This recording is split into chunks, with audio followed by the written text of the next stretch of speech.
The phone line went silent, but Ethan didn't hang up. He should have. Instead, he stood frozen in his dark hallway, barefoot on cold hardwood, listening to his best friend's voice crack on the other end. "I'm in love with him," Ava whispered to someone else, her words not meant for his ears. "And pretending to be his best friend is killing me." Ethan's chest tightened. 6 years of late-night calls, failed relationships, and unspoken truth suddenly made terrible, beautiful sense. Before we begin, hit that like button and drop a comment with your city name so I can see how far this story travels. Now, let's dive in. The restaurant smelled like overpriced wine and disappointment. Ethan Cole sat across from Jennifer, or was it Jessica, watching her dissect his career choices with the enthusiasm of someone performing surgery on a tax return. She'd spent the last 20 minutes explaining why construction was fine, but not aspirational, completely missing the irony while describing her job in pharmaceutical sales like she'd discovered penicillin herself. "So you're basically a contractor," she said, swirling her third glass of Chardonnay. Not a question, a diagnosis. "I own the company." Ethan kept his voice level, though his jaw was starting to ache from forced politeness. "We specialize in historical restoration. Last month we finished the renovation on the Palmer House lobby." Right, babe." She waved her hand dismissively, her acrylic nails catching the candlelight. "But what's the exit strategy? You can't swing a hammer forever." Ethan had been swinging hammers since he was 16, working alongside his old man on weekends. Those hammers had paid for his daughter's private school, her art classes, the comfortable brownstone in Lincoln Park that Jennifer or Jessica would probably call quaint in that venomous way people did when they meant inadequate. "I'm not looking to exit," he said. "I built something I'm proud of." She made a sound somewhere between a cough and a laugh. "That's very blue-collar noble of you." The waiter appeared like divine intervention, setting down 2 plates of something that cost $40 and looked like a child's art project. Ethan stared at the 3 ravioli arranged in a sad triangle, garnished with what appeared to be a single basil leaf, having an existential crisis. This was date number 8 since his buddy Marcus had convinced him to get back out there. 8 different women. 8 variations of this exact conversation. The details changed: marketing executive, corporate attorney, financial analyst, but the script stayed the same. They were all successful, attractive, appropriately aged, and completely exhausting. "Your profile said you have a daughter?" Jessica cut into her ravioli with surgical precision. "How old?" 6. "Her name's Claire." "And the mother?" Here it was. The question that always came, delivered with that particular tone that tried to sound casual, but landed somewhere between a job interview and a police interrogation. "She passed away 3 years ago. Car accident." The woman's face did that thing faces do when people don't know whether to look sympathetic or terrified that grief might be contagious. She settled on sympathetic, but her eyes had already started calculating exit strategies. "That must be hard," she said, the same way you'd comment on difficult traffic. "We manage." "And you have family help? Your parents?" "My mom helps when she can. Otherwise, it's just me and Claire." He watched her process this information, saw the exact moment she mentally filed him under too complicated. Single dad, dead wife, full-time kid, blue-collar job that didn't come with stock options. He'd become an expert at reading the micro-expressions that preceded polite excuses. They finished dinner making small talk about Chicago weather and the latest Netflix series Ethan hadn't watched because he spent his evenings having tea parties with stuffed animals and reading chapter books about dragons. When the check came, she insisted on splitting it, which Ethan appreciated less as a gesture of equality and more as a signal that there wouldn't be a second date. Outside the restaurant, she kissed his cheek with the warmth of someone completing a business transaction. "This was nice," she lied. "Yeah," he lied back. She was in an Uber before he'd finished unlocking his truck. Ethan sat in the driver's seat for a long moment, watching the city lights blur through the windshield. Saturday night in Chicago, and he was heading home alone. Again. Not that he'd wanted to invite Jessica anywhere, but the principle stung. 32 years old, decent-looking enough, financially stable, and dating felt like applying for jobs he didn't want at companies that wouldn't hire him anyway. His phone buzzed. A text from Marcus. "How'd it go?" Ethan typed back. She called me blue-collar noble. 3 dots appeared, disappeared, appeared again. Finally, ouch. Want to grab a beer? Can't. Babysitter's only until 11. Next week then. Hang in there, man. Ethan tossed the phone onto the passenger seat and started the engine. The drive home took 15 minutes, enough time to mentally catalog everything wrong with the evening. The conversation had been like chewing aluminum foil. She'd asked about his daughter the way someone asks about a houseplant. Polite acknowledgement of its existence without any actual interest in its well-being. And that comment about exit strategies had burrowed under his skin like a splinter. He wasn't ashamed of what he did. Cole & Son's restoration had been his father's dream before the heart attack took him 5 years ago. Ethan had inherited more than a business. He'd inherited a legacy of craftsmanship, a crew of skilled workers who'd become family, and a reputation for quality that had clients booking 18 months out. He made good money. Not tech startup money, not corporate executive money, but enough to provide Claire with everything she needed and most of what she wanted. So why did he keep forcing himself through these dinners with women who made him feel like he needed to apologize for his life? The brownstone was dark except for the living room lamp when he pulled into the driveway. Through the window, he could see his mom, Carol, asleep on the couch with her book open on her chest. She'd probably dozed off around 8:30, same as always, after Claire had gone to bed. Ethan let himself in quietly, locking the deadbolt behind him. Carol stirred, blinking up at him with that groggy confusion of someone yanked from a good dream. "Oh, honey, you're back early. Date was a bust." He helped her to her feet, steadying her elbow. "Sorry for waking you." "You didn't. I was just resting my eyes." The same thing she'd been saying since he was 10. "How early is early?" 10:15. "Ouch." She patted his cheek with maternal sympathy. "The lawyer?" "Pharmaceutical sales." "Ah, the one who looked like a news anchor?" "That's the one." Carol grabbed her purse from the side table, giving him that look mother's perfect over decades. The one that said, "I love you and I'm worried about you," without requiring words. "You know, you don't have to force this. Dating, I mean. If you're not ready..." "It's been 3 years, Mom. Grief doesn't follow a schedule, sweetheart. I'm not grieving anymore." The words came out sharper than he intended. He softened his voice. "I just want to find someone. Claire should have..." He didn't finish the sentence, but Carol understood. Claire should have a mother figure. Claire should have a complete family. Claire deserved better than a dad who was still figuring out how to braid hair and navigate the social politics of first-grade birthday parties. "Claire has you," Carol said firmly, "and she's thriving. Don't rush into something because you think you're supposed to." After she left, Ethan climbed the stairs to check on his daughter. Claire's room smelled like lavender detergent and strawberry chapstick. She was sprawled across her twin bed in a tangle of princess sheets, her dark hair fanned across the pillow, one arm wrapped around the stuffed elephant Ava had given her for her 4th birthday. Ethan stood in the doorway, watching her breathe. This small human who'd come into the world 7 weeks early, screaming and pink and terrifyingly fragile. He'd been 26, married less than a year, completely unprepared for fatherhood.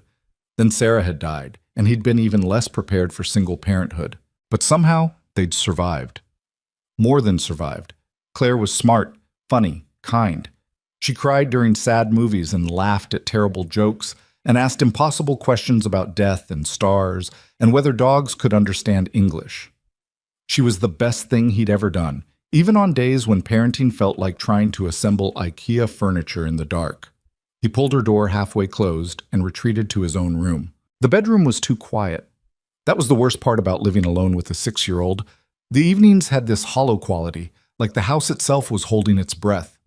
Ethan changed into sweatpants and an old DePaul t-shirt, then stood in the middle of the room, restless and tired at the same time. He knew what he wanted to do, what he always did after these disasters. His phone sat on the nightstand, screen dark, waiting. It was 10:47 p.m. Late, but not too late. Not for her. Ethan picked up the phone, scrolled to favorites, and pressed the name at the top of the list. She answered on the second ring.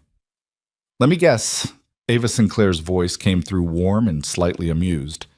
"She spent the whole night talking about her rescue dog's Instagram account?" Despite everything, Ethan smiled. "Worse. She called me blue-collar noble." "Oh no." Ava's laugh was genuine, the kind that made her voice lift.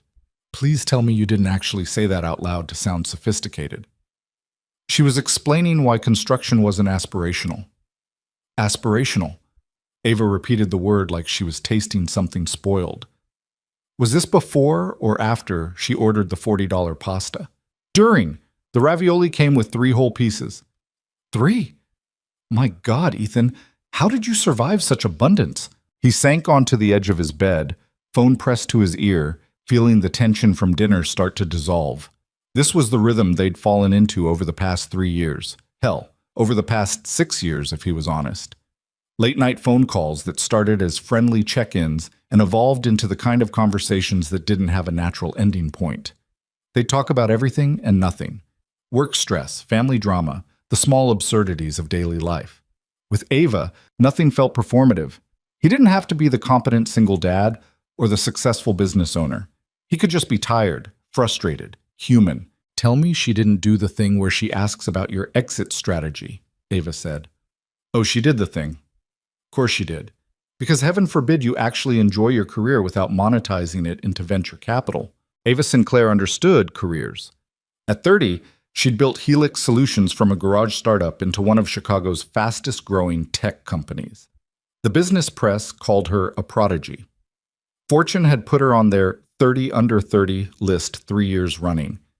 She'd given a TED Talk about artificial intelligence that Ethan had watched twice without fully understanding but had made him proud anyway. By all logic, she should have been insufferable. Wealthy, successful, brilliant, the kind of person who inspired equal parts admiration and resentment. But Ava had remained Ava.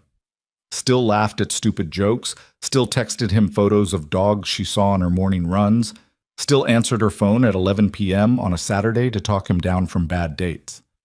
How was your night? Ethan asked. Please tell me it involved something more exciting than my ravioli trauma. Define exciting. I spent 4 hours on a video call with our Singapore office arguing about server architecture. That does sound exciting. I'm a riot at parties.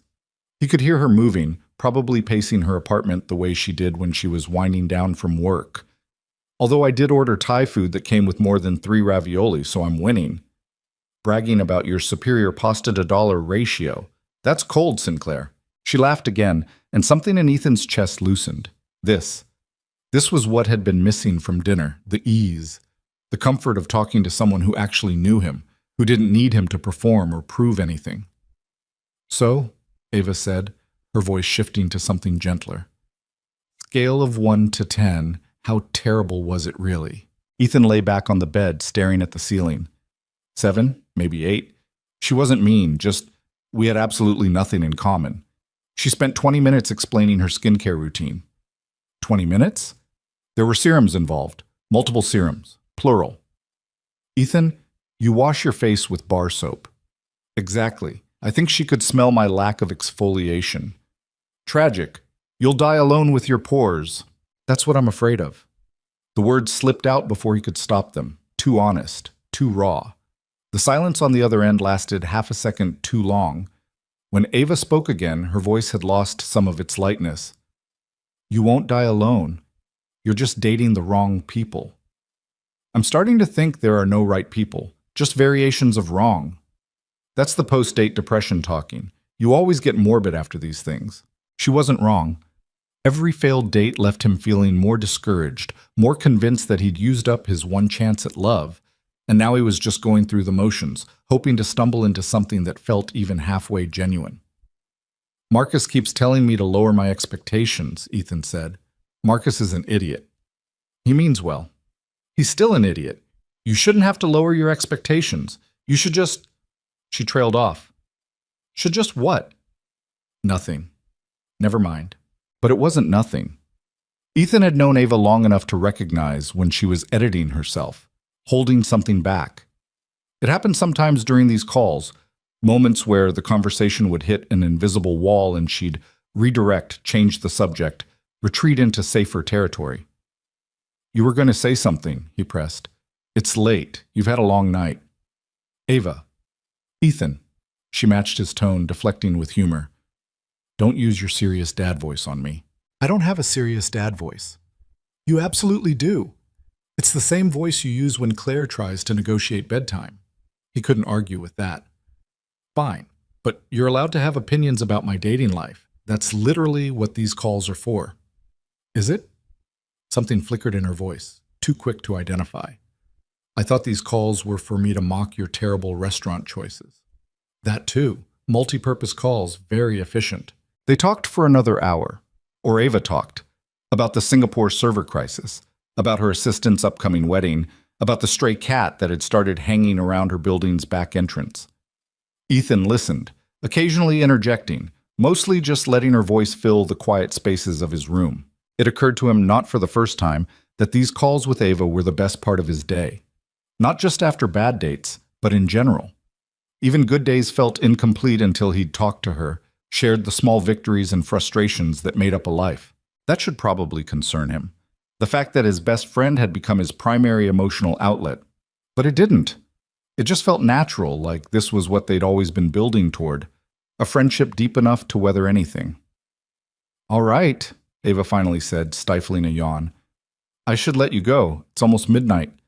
Yeah, thanks for this, for listening to me complain. Ethan, you literally never complain. Tonight doesn't count. Still, I appreciate it. Anytime. That's what friends are for, right? Right. There was a pause, comfortable but weighted with something Ethan couldn't quite name. Get some sleep, Ava said softly. Tomorrow's Sunday. Make pancakes with Claire. Forget about pharmaceutical sales lady. Her name was Jennifer, I think. You think? Honestly, I'm not sure. I might have been calling her Jessica all night. Oh, Ethan. No wonder she left early. In my defense, she didn't seem to notice. Ava's laugh was the last thing he heard before she said goodnight. Talk tomorrow? Yeah, tomorrow. He expected the line to go dead, expected the familiar click of disconnection. It didn't come. Ethan pulled the phone from his ear, checking the screen. The call was still active, still connected. Ava must have forgotten to hang up, probably got distracted by something in her apartment. He was about to disconnect when he heard her voice again, distant and muffled, clearly not meant for him. No, I'm done. Just finished talking to Ethan. A pause. Someone else speaking, too faint to make out. Then Ava again, clearer now, closer to the phone. Yeah, another bad date. He sounded pretty discouraged.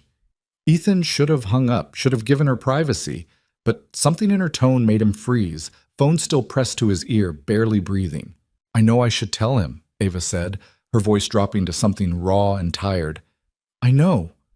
But how am I supposed to do that? How am I supposed to say... She stopped. The silence stretched. When she spoke again, her voice cracked. I'm in love with him, Rebecca. I've been in love with him for 6 years, and pretending to be his supportive best friend while he dates other women is destroying me. Ethan's entire world tilted. His bedroom, the house, the city outside his window, everything went silent except for Ava's voice on the other end of the phone, confessing a truth that rewrote their entire history. Every time he calls after these dates, I tell myself this is good. He's moving on. He's healing. And maybe if I just stay quiet long enough, I'll stop feeling like this. But it never stops. It just gets worse. The other voice, Rebecca, her assistant, murmured something sympathetic. No, I can't tell him, Ava continued, sounding close to tears. What would I even say? Hey, I know your wife died and you're trying to rebuild your life, but surprise, your best friend has been secretly in love with you this whole time? That's not fair to him. He needs support, not complications. He needs a friend. Ethan sat frozen on his bed, phone gripped so tight his knuckles had gone white. 6 years. She'd said 6 years. That meant his mind raced backward, calculating. 6 years ago, he'd still been married. Sarah had been alive. Claire had been a baby. I should have distanced myself after Sarah died, Ava was saying. I should have stepped back, given him space to grieve and move on with someone appropriate. Someone who didn't have all this history and baggage and... She stopped abruptly. Rebecca, I can't keep doing this. I can't keep being the person he calls when he's lonely. Because I'm lonely too, and he has no idea. He has no idea that every time he describes these women, what they looked like, what they talked about, whether he liked them, it feels like dying a little. And I smile and joke and tell him he'll find someone eventually. Because that's what friends do. That's what I'm supposed to do. Ethan's heart was hammering so hard he could feel it in his throat. His hands were shaking. He should hang up, end this invasion of privacy. Process this information alone, in silence, like an adult. But he couldn't move. Couldn't think. Couldn't do anything except listen to Ava Sinclair, brilliant, successful, untouchable Ava Sinclair, quietly fall apart 4 blocks away. The worst part is, I think I knew, Ava continued, her voice barely above a whisper. I think I knew even before Sarah died that I had feelings for him. But he was married and happy, and I convinced myself it was just admiration, just friendship. And then after the accident, when he needed support, I thought maybe these feelings would fade, that they were just misplaced grief or guilt or something temporary. She laughed, bitter and broken. 3 years, Rebecca. 3 years of watching him try to date. 3 years of listening to him describe women who are wrong for him in ways he can't even see. And I'm supposed to smile and nod and help him process his feelings while mine eat me alive. Why don't you just tell him? Rebecca's voice finally came through clearly. Because he doesn't feel the same way. Ava's answer was immediate, certain. He calls me his best friend. He trusts me. He relies on me. That's not love. That's friendship. And if I confess how I feel, I lose even that. I lose everything. Ethan's throat had gone completely dry. He tried to swallow and couldn't. What if you're wrong? Rebecca pressed. What if He's not, Ava cut her off. Trust me. If Ethan Cole had romantic feelings for me, I'd know. We talk every day. He tells me everything. And not once, not in 6 years, has he ever indicated that he sees me as anything other than his friend. His safe, reliable, completely unromantic friend. Something in Ethan's chest cracked open. Because she was wrong. She was completely, devastatingly wrong. He'd just spent 2 hours at dinner with a woman whose name he couldn't remember, making forced conversation, counting the minutes until he could leave. And the only thing that had made the night bearable was knowing he'd get to call Ava afterward, that her voice would wash away the awkwardness and disappointment, that talking to her would feel like coming home. Every date ended the same way. Every woman he met got measured against a standard he'd never consciously acknowledged. Ava. He'd been comparing everyone to Ava. I should go to bed, Ava said, sounding exhausted. Tomorrow's going to be brutal. The Seoul office wants a presentation by Monday. Will you be okay? Rebecca asked gently. I'll be fine. I'm always fine. That's my superpower, remember? Ava Sinclair, Ice Queen CEO, who has everything figured out. The bitterness in her voice cut through the phone line like glass. Get some sleep, Rebecca, and thank you for listening to me spiral. Again. Anytime, you know that. There was movement, footsteps, the sound of a door closing. Then silence. Ethan sat in his dark bedroom, phone still connected, listening to nothing. His brain couldn't process fast enough. 6 years, in love with him. Every phone call, every piece of advice, every moment she'd supported him through grief and single parenthood and failed relationships. She'd been hiding this massive, crushing truth. How had he not seen it? He thought back through their friendship, searching for clues he'd missed. The way she always answered his calls, no matter how late. The way she remembered Claire's favorite foods, her teacher's name, the dates of her school events. The way she'd shown up at Sarah's funeral and stayed close without being intrusive, offering support that never felt performative. The way every good thing in his life, every moment worth celebrating or mourning, somehow led back to wanting to tell Ava first. Ava, he whispered into the phone, not meaning to, unable to stop himself. The silence on the other end shattered. There was a sharp intake of breath, rustling. Then Ava's voice, tight with panic. Ethan? His mouth had gone completely dry. Yeah. How long have you been? She couldn't finish the question. The whole thing. The silence that followed was the loudest sound Ethan had ever heard. When Ava finally spoke, her voice was shaking. Okay, that's fine. We're both adults. We can handle this. I clearly need to be more careful about hanging up my phone, and you clearly have excellent timing. So let's just... Ava, stop.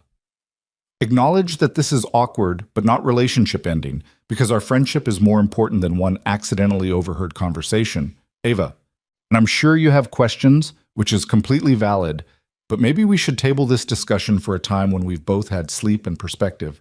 I'm coming over. That stopped her. What? I'm coming over, right now. Ethan, it's almost midnight. Claire is asleep. My mom's number is on the fridge. If Claire wakes up, she'll call me. He was already moving, grabbing a hoodie from the chair, shoving his feet into sneakers. I'm 4 blocks away. I'll be there in 10 minutes.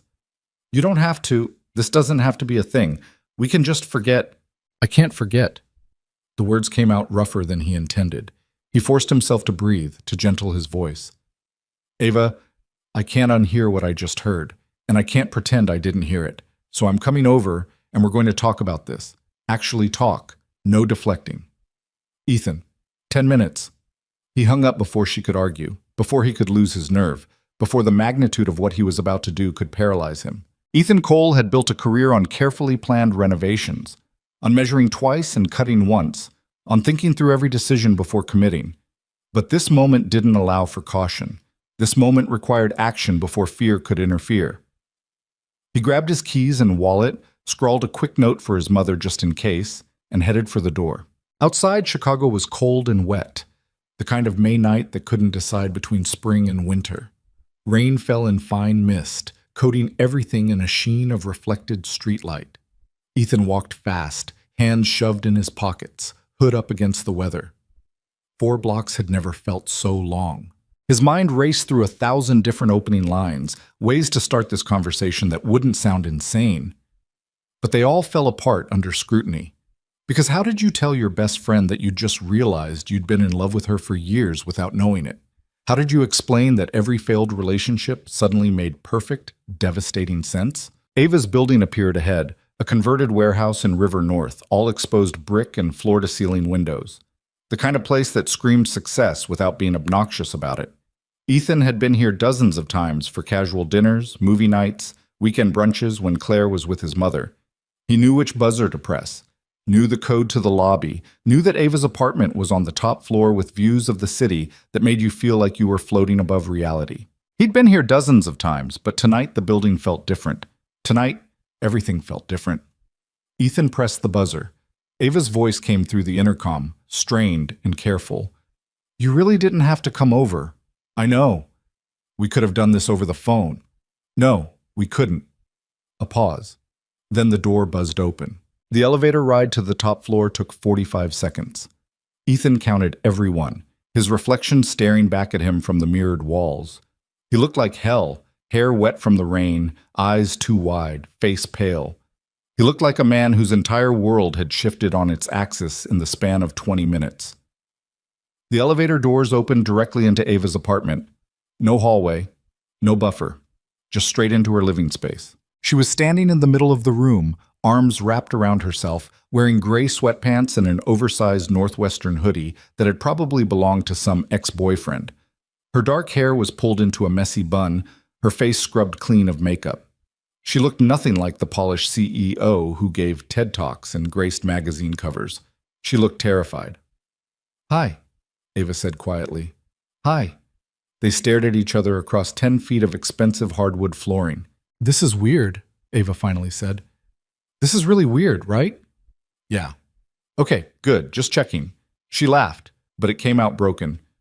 Do you want coffee? Water? I might have beer somewhere. I don't know what the protocol is for my best friend accidentally discovered I've been in love with him for 6 years. Ava, actually, there's probably a WikiHow article. There's a WikiHow for everything. We could look it up, get some expert guidance on how to navigate. Ava, stop talking. She stopped, pressed her lips together, looked at him with eyes that were trying very hard not to cry. Ethan took a step forward, then another, until he was close enough to see the exhaustion written across her features, the fear, the desperate hope she was trying to hide. You said 6 years, he began. Ava flinched. You said we were going to talk about it. You didn't specify when. We could table this for 5 to 10 years. You said you've been in love with me for 6 years. I say a lot of things. I'm a talker, very chatty. Sometimes words just... Ava, he said her name softly, and she finally went quiet. I need you to stop deflecting and let me say this. Can you do that? She nodded, not trusting her voice. Ethan took a breath. I went on 8 dates in the last 3 months. 8 different women, all smart, successful, attractive, all perfectly fine human beings, and every single one of them felt wrong. Ava was watching him now, really watching, barely breathing. I thought something was broken in me, Ethan continued. I thought maybe grief had damaged my ability to connect with people, or that I was too picky, or that I'd used up my one chance at love, and now I was just going through the motions hoping something would click. Ethan, I'm not done. His voice was gentle but firm. Tonight, sitting across from a woman whose name I genuinely cannot remember, all I could think about was getting home so I could call you, because the best part of these dates is always afterward, talking to you, hearing you laugh, feeling like myself again. Ava's eyes were shining now, tears gathering but not falling. And just now, listening to you tell Rebecca that you've been in love with me, his voice cracked. He pushed through it. Everything suddenly made sense. Every failed relationship, every woman who didn't feel right, every time I'd imagine a future with someone and it felt incomplete. He took another step closer, close enough now that he could see her pulse racing in her throat. They all felt incomplete because they weren't you. The tears spilled over. Ava raised a shaking hand to her mouth. I don't know when it happened, Ethan said. I don't know if it's been 6 years or 3 years or 6 months, but somewhere along the way you stopped being just my best friend. You became the person I measured everyone else against, the person who made everything better just by existing, the person I couldn't imagine my life without. You're just saying this because you feel guilty, Ava whispered, because you heard me, and now you think you have to.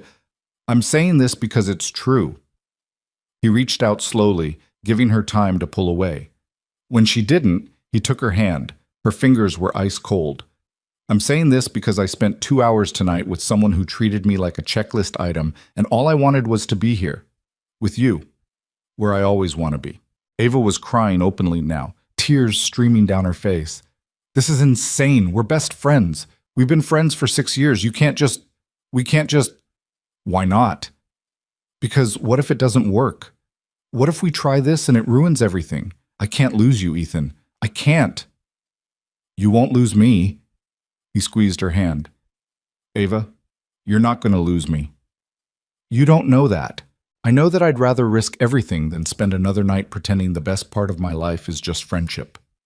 Her breath hitched. What happens after tonight? It was the same question she'd asked Rebecca, the same fear underlying everything. Ethan pulled her closer until there was barely any space between them.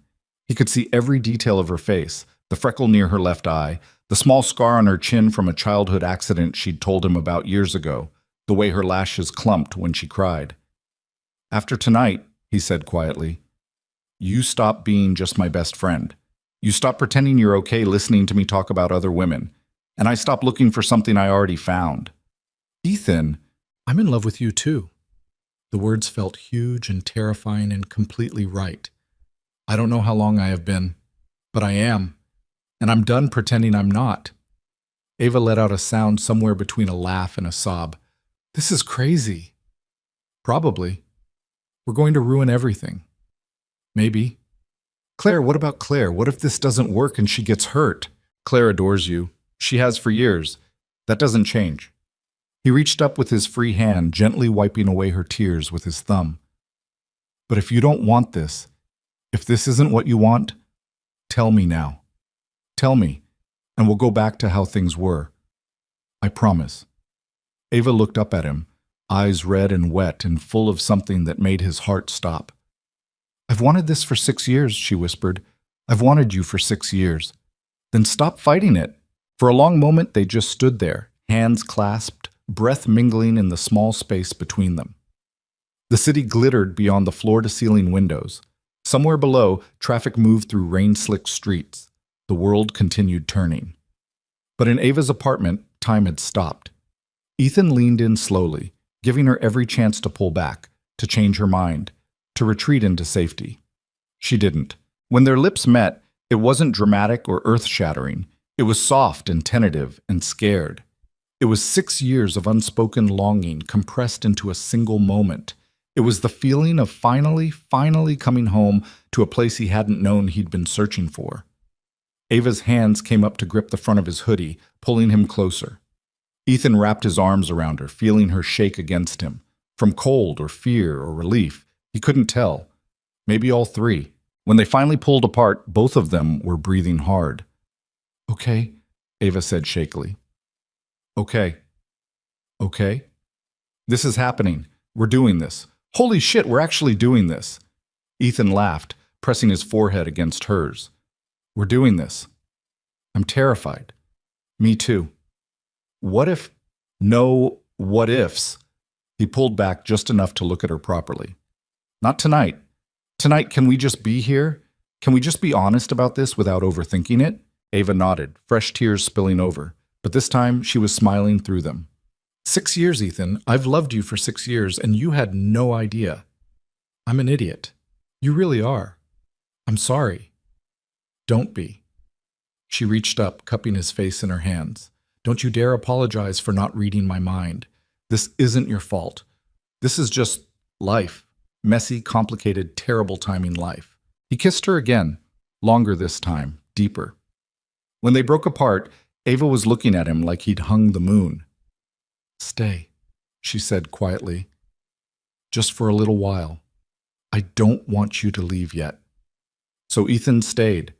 They moved to the couch, still tangled together, talking in quiet voices about everything and nothing. About the 6 years they'd spent dancing around this.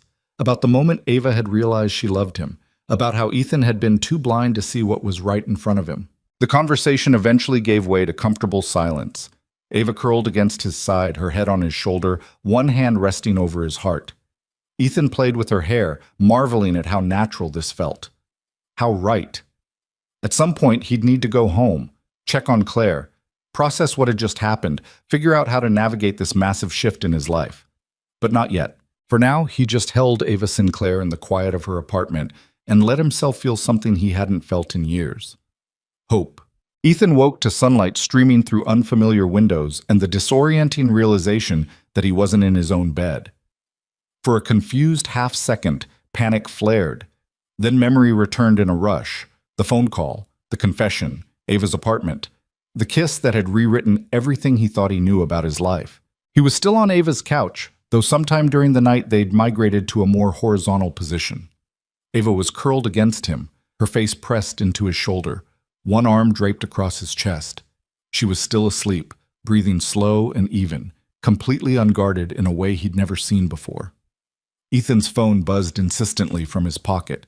He extracted it carefully, trying not to wake her. 3 missed calls from his mother, 2 texts. The first text, "Claire's fine, having breakfast, take your time." The second, "Actually don't take too much time. She has a birthday party at 2. Ethan checked the clock on the wall. 9:47 a.m. He'd been here for almost 10 hours.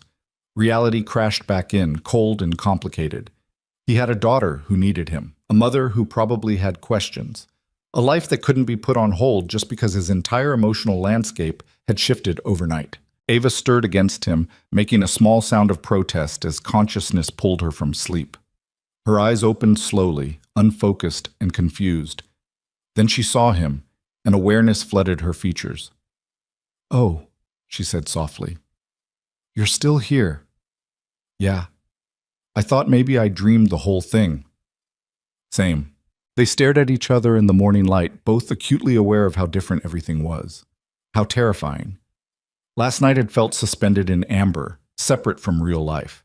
But morning brought consequences, questions, a world outside this apartment that would demand explanations neither of them knew how to give.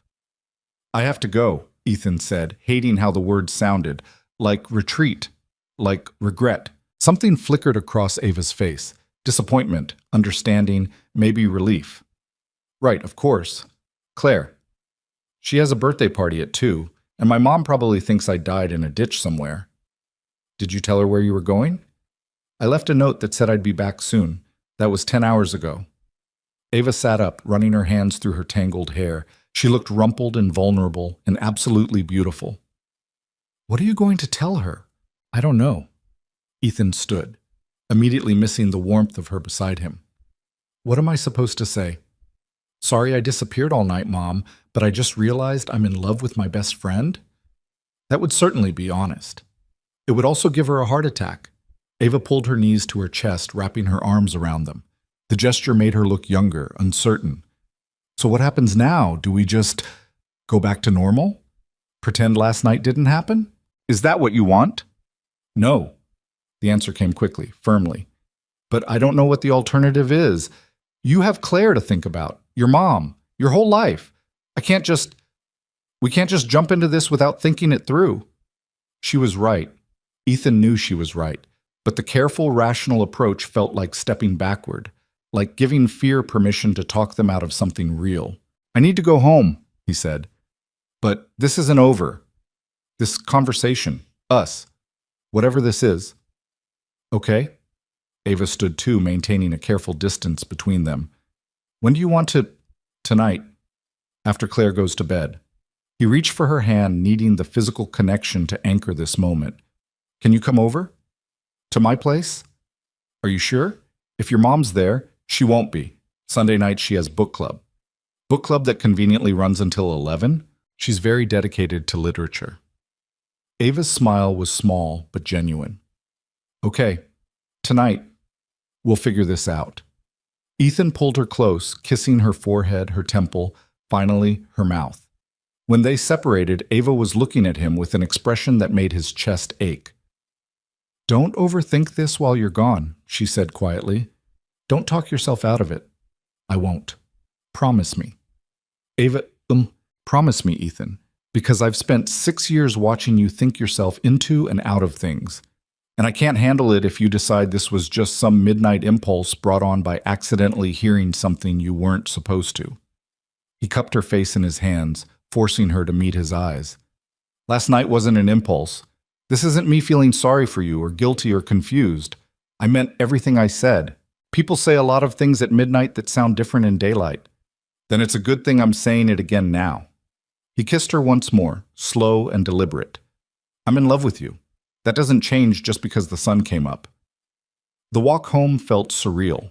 Chicago was bright and busy with Sunday morning energy. Joggers, dog walkers, families heading to brunch. Normal people living normal lives, completely unaware that Ethan's entire world had reorganized itself overnight. He let himself into the brownstone to find Claire at the kitchen table, still in her pajamas, surrounded by colored pencils and construction paper. His mother was at the stove, making what smelled like French toast. Daddy! Claire launched herself at him with the full-body enthusiasm unique to 6-year-olds. Grandma said you had an emergency. Was there a fire? Did someone's house fall down? No fire, baby. Just something I needed to take care of. Carol turned from the stove, her expression carefully neutral. Coffee's fresh. Thanks, Mom. Claire was already pulling him toward the table to show him the elaborate castle she'd been drawing, complete with dragons and princesses and what appeared to be a moat filled with sharks.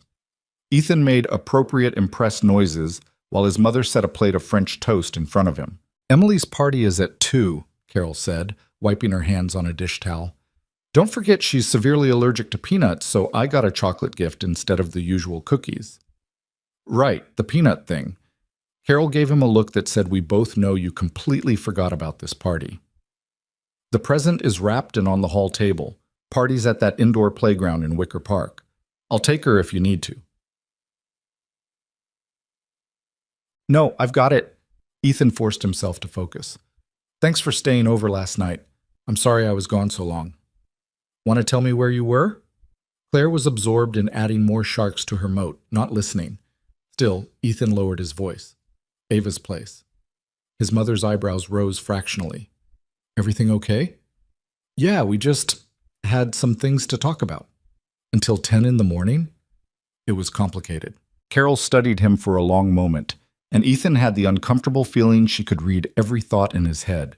His mother had always been unnervingly perceptive. Well, she finally said, I'm glad you two worked out whatever it was. Ava's a good friend. The word friend landed strangely, feeling both inadequate and presumptuous. What was Ava now? Not just a friend anymore, but girlfriend felt too casual, too teenage for what they'd acknowledged last night. Yeah, Ethan managed. She is. He spent the rest of the morning in a fog, going through the motions of Single Dad Sunday. Breakfast with Claire, helping her pick out an outfit for the party. Finding the gift on the hall table where his mother had left it, perfectly wrapped with a bow, Claire immediately tried to add glitter to. The party was loud chaos. 30 screaming children hopped up on pizza and cake, running through an obstacle course of foam blocks and trampolines. Ethan stood with the other parents along the wall, making small talk about school districts and summer camps, while his brain ran endless loops of last night's conversation. I'm in love with him, and pretending to be his best friend is destroying me. They all felt incomplete because they weren't you. I've wanted this for 6 years. Emily's mother cornered him near the juice boxes. You look exhausted. Rough night? Something like that. Tell me about it. Emily had a nightmare at 3 a.m. about zombie unicorns. I don't even know where she got that from. Ethan smiled automatically, watching Claire navigate the rope climb with intense concentration. She'd always been fearless about physical challenges, throwing herself at obstacles that made other kids hesitate.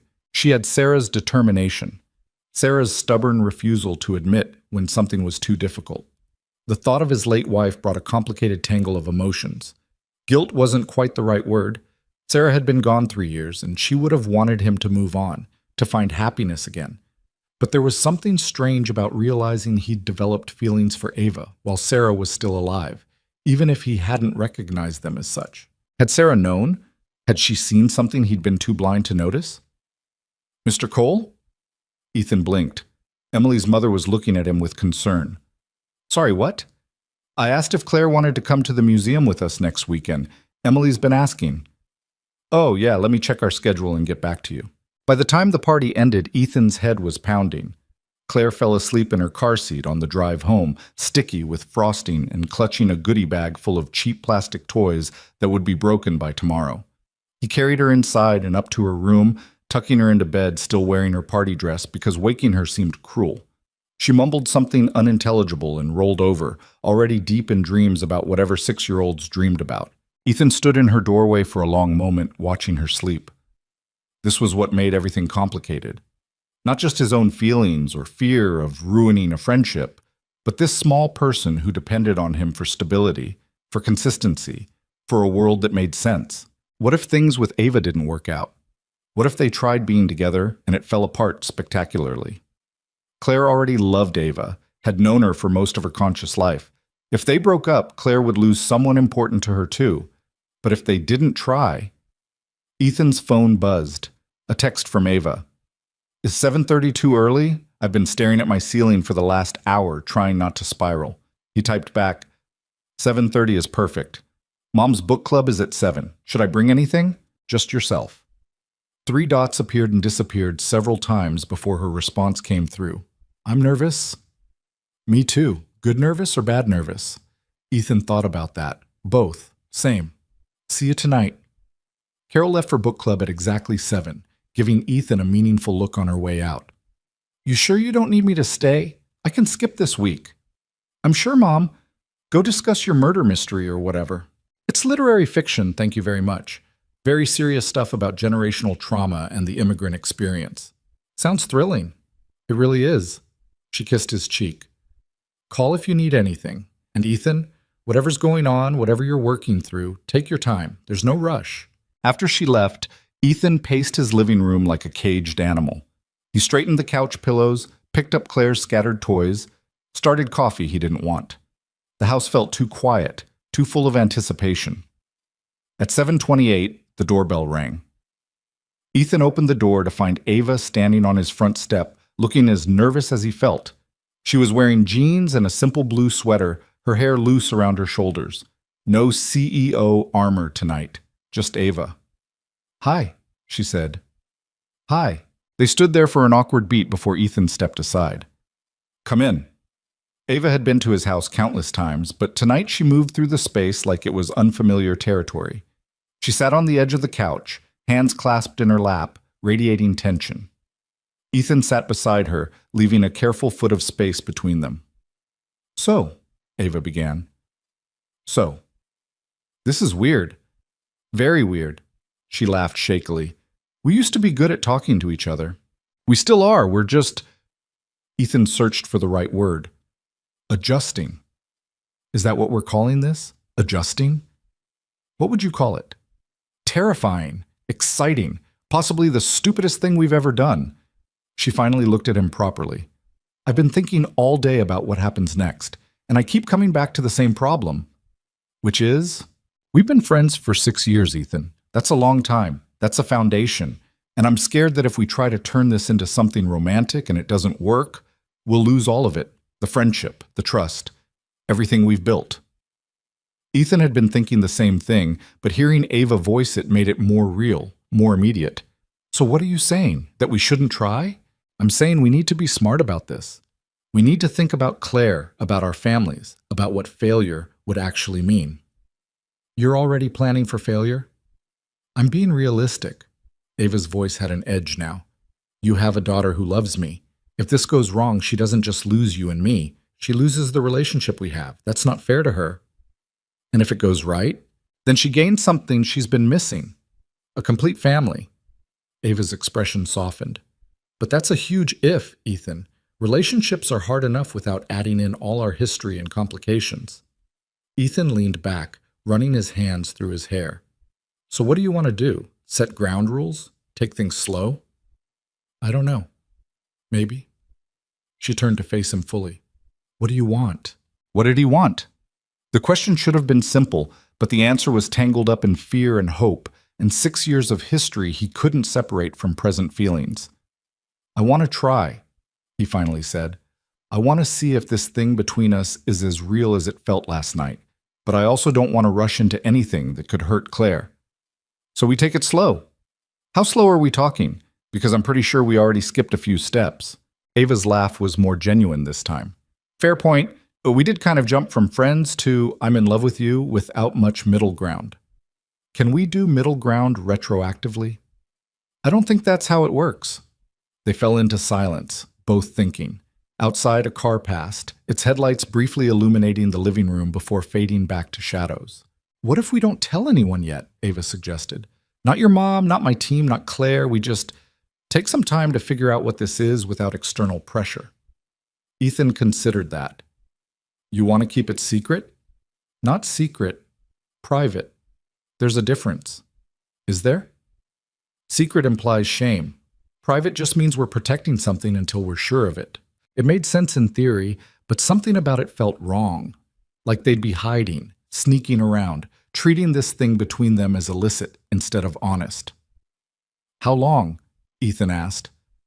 I don't know. A few weeks? A month? Long enough to know if we're actually compatible as more than friends. We already know we're compatible. We've been compatible for 6 years. As friends, yes, but romantic relationships are different. They require different things. Ava was using her CEO voice now, logical and strategic. We need to date properly, do things couples do. See how we function in that context before we involve other people. You want to date me in secret, in private, while pretending to everyone else that we're still just friends. Exactly. Ethan studied her face, trying to understand what was driving this need for caution. Fear, obviously. But fear of what specifically? Failure? Judgment?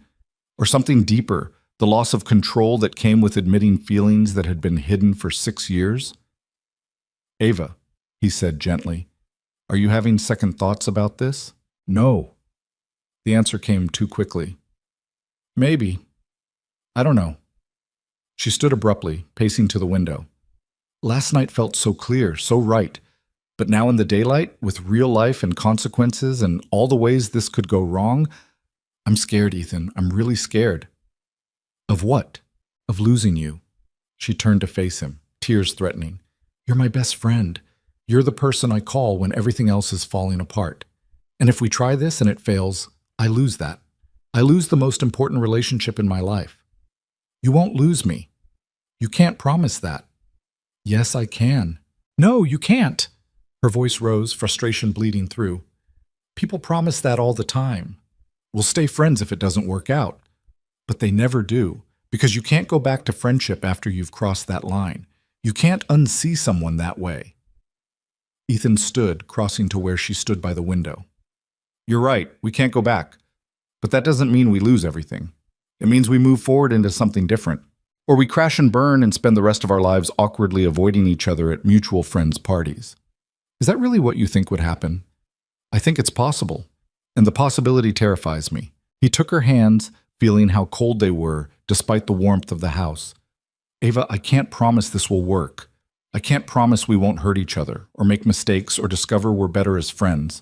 But I can promise I won't disappear from your life. Whatever happens, we figure it out together. How can you be so sure? Because I know you. Because I know myself. Because our friendship isn't some fragile thing that shatters the first time we hit a rough patch. He pulled her closer. We've already been through rough patches. Sarah's death, your company almost going under 2 years ago, every failed date and bad day and moment of crisis. We didn't bail on each other then. Why would we start now? Ava leaned her forehead against his chest, her breath shaky. This is different. It is, but we're not.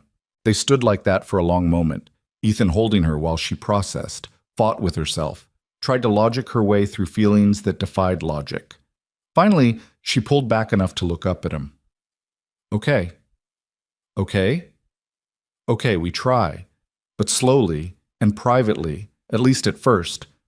I need time to adjust to this without feeling like everyone's watching to see if we fail. I can do slow, I can do private. Can you really? Because you're terrible at keeping secrets. I kept my feelings for you secret for however long I've had them. That's because you didn't know you had them, which doesn't count. Despite everything, Ethan smiled. Fair point. Ava reached up, touching his face with careful fingers. I meant what I said last night. I've loved you for 6 years. That doesn't just go away because I'm scared.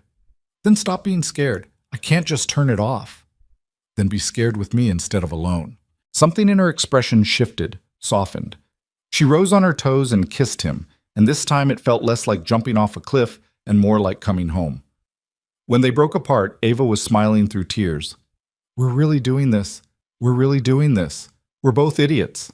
Probably. She laughed, the sound watery but genuine. So what does slow look like? Do we schedule official dates? Set boundaries? Make lists? You want to make lists about our relationship? I make lists about everything. It's how I process.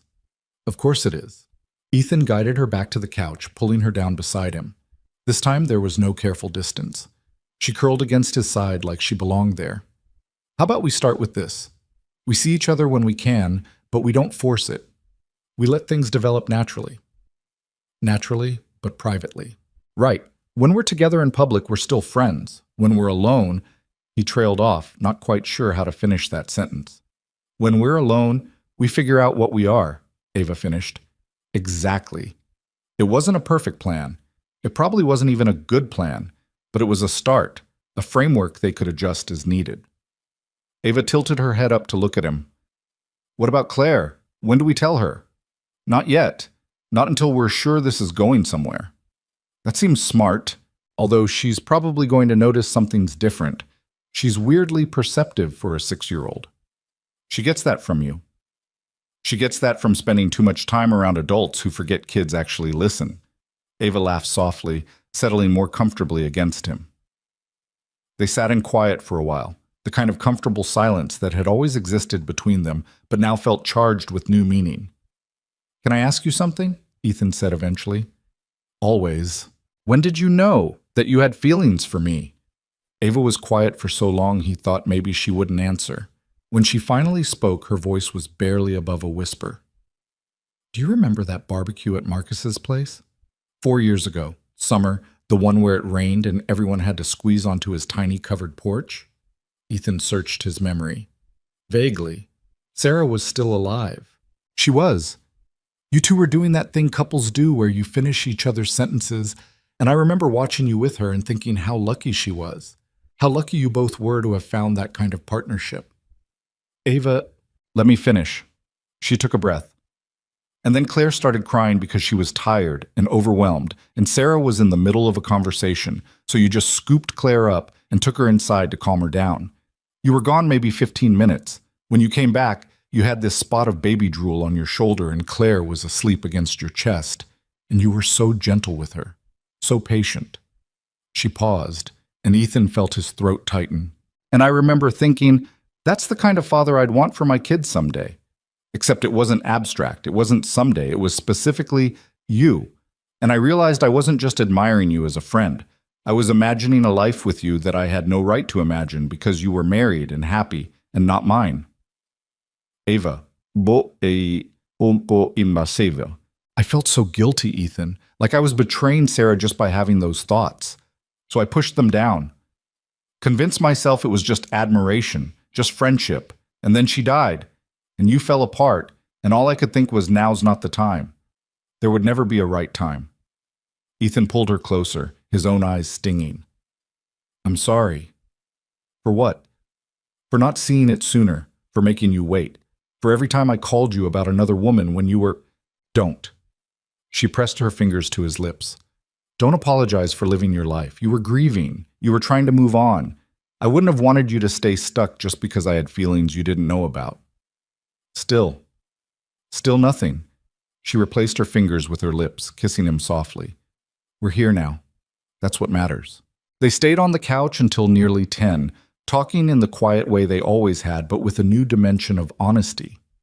Ava told him about the night she'd cried after particularly painful phone calls about his dates. Ethan admitted how many times he'd almost said something, almost crossed a line, then talked himself out of it because the timing felt wrong.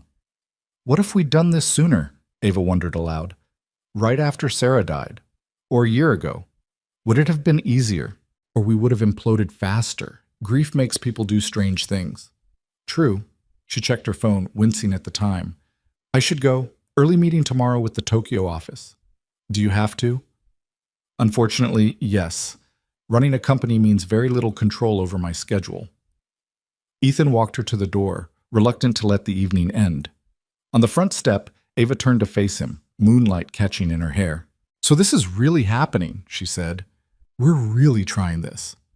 We're really trying this. I'm still terrified. Good. Me too. Means we're taking it seriously. She smiled, rising on her toes to kiss him one more time. Good night, Ethan Cole. Good night, Ava Sinclair. He watched her walk to her car, watched her drive away, then stood on his front step for a long moment, trying to process everything that had shifted in the last 24 hours. Inside, the house was silent. Ethan climbed the stairs to check on Claire, who was still fast asleep, clutching her stuffed elephant. He stood in her doorway, watching her breathe, and felt the weight of responsibility settle over him like a familiar coat. Whatever happened with Ava, this was what mattered most. Claire's happiness, her stability, her sense of safety in the world. But maybe, just maybe, there was room for his happiness too. Ethan's phone buzzed with a text from Ava. Made it home, already missing you. He smiled, typing back, same, sleep well, you too. And Ethan? Yeah, thank you. For hearing me last night, for taking the risk, for being you, always. He pocketed his phone and headed to his own room, feeling lighter than he had in years. Terrified, yes. Uncertain about the future, absolutely. But for the first time since Sarah died, he felt like he was moving towards something instead of just away from grief. And that was something worth the risk. The first week of pretending nothing had changed was harder than Ethan expected. They'd agreed on private, on slow, on careful. What he hadn't anticipated was how difficult it would be to maintain the facade of friendship when every instinct screamed to reach for her hand, to kiss her hello, to acknowledge out loud what had shifted between them. Monday morning, Ava texted him a photo of her coffee with the caption, "Barista wrote Ave on my cup. I've been coming here for 3 years." Ethan replied, "Maybe they think you're a very formal street or a Latin greeting. Hail Ave, full of caffeine." It felt normal, easy, like always. Except now every text carried an undercurrent of something deeper, something they couldn't name in public. Tuesday, he picked up Claire from school and found 3 missed calls from Ava. He called back while Claire was showing him her art project, a finger painting that might have been a rainbow or possibly a car accident, he couldn't tell. "Hey, sorry, phone was in the truck. Everything okay?" Ava's voice came through tight with stress. The Singapore launch is a disaster. 3 servers crashed simultaneously, and we have clients screaming about data loss that may or may not have actually happened. I've been on calls since 4 a.m., and I might actually murder someone. Want me to come over tonight? Bring food? There was a pause. In the background, Ethan could hear voices, phones ringing, the chaos of a crisis. You don't have to do that. I know, but I want to. Another pause, longer this time. Okay. Yeah, that would be good. Pizza or Thai? Surprise me. Nothing with my own company's name in the headlines would be better, but I'll settle for food. Claire tugged on his sleeve. Daddy, who are you talking to? Ava, he said, then caught himself. This was the thing about secrets. They required constant vigilance, constant editing of natural behavior. Ava, Claire shouted toward the phone. Hi, Ava. Hi, Claire Bear. Ava's voice came through, audibly softening. How was school? Good. I made a painting and my teacher said it was very creative, which I think means she didn't know what it was but didn't want to say so. Ethan heard Ava laugh, a real laugh, cutting through the stress in her voice. That sounds very creative indeed. Do you want to come over for dinner? Claire asked, the question innocent and casual and completely derailing Ethan's plan to keep their lives separate until they figured things out. I have to work tonight, sweetie, but soon, okay? Okay. Bye. After Claire skipped away to terrorize the cat, Ethan lowered his voice. Sorry about that. Don't be. She's the best part of my day so far. Ava sighed. I should go. Another meeting in 5 minutes to discuss how we're discussing the crisis. That sounds productive. Welcome to corporate America. I'll text you my address like you don't already have it memorized. Very covert, I'm impressed. I'm learning. Her voice dropped to something softer. Thank you. For this. For being normal when nothing feels normal. Always. He showed up at her building at 8, after Claire was asleep and his mother had arrived for what was becoming a suspiciously regular Tuesday evening babysitting routine. Ava answered her door looking exhausted, her hair in a messy bun, still in the blouse and slacks she'd probably worn to work 14 hours ago. You look like hell, Ethan said. Wow. Romantic. I'm workshopping my game. How's you look like a beautiful disaster instead? Worse, actually. But she was smiling as she pulled him inside. Please tell me that bag contains enough carbs to sustain a small village. Thai, extra spring rolls, and that mango sticky rice thing you pretend you don't like but always eat half of. I love you, Ava said, then froze. They both froze. The words hung in the air between them, casual and monumental at the same time. I mean, Ava started. I know what you mean. Ethan set the food on her kitchen counter, then turned to face her. And for the record, I love you too, even when you look like hell. Especially when I look like hell? Especially then. She crossed to him, rising on her toes to kiss him, and just like that, the strangeness dissolved. This was still them. Still Ava and Ethan, the same people who'd been talking for 6 years, now with the added dimension of being able to do this, to touch, to hold, to acknowledge what had always been there under the surface. They ate sitting on her couch. Ava curled against him while she vented about servers and clients and the particular hell of managing a tech crisis across multiple time zones. Ethan listened, offered useless suggestions she gently shot down, and mostly just provided a solid presence for her to lean against. You don't have to fix it, she said eventually, picking at the last spring roll. I know you want to. I can see you trying to problem solve in your head, but sometimes I just need to complain to someone who won't judge me for admitting I have no idea what I'm doing. You always know what you're doing. I really don't. I'm very good at looking competent while internally screaming.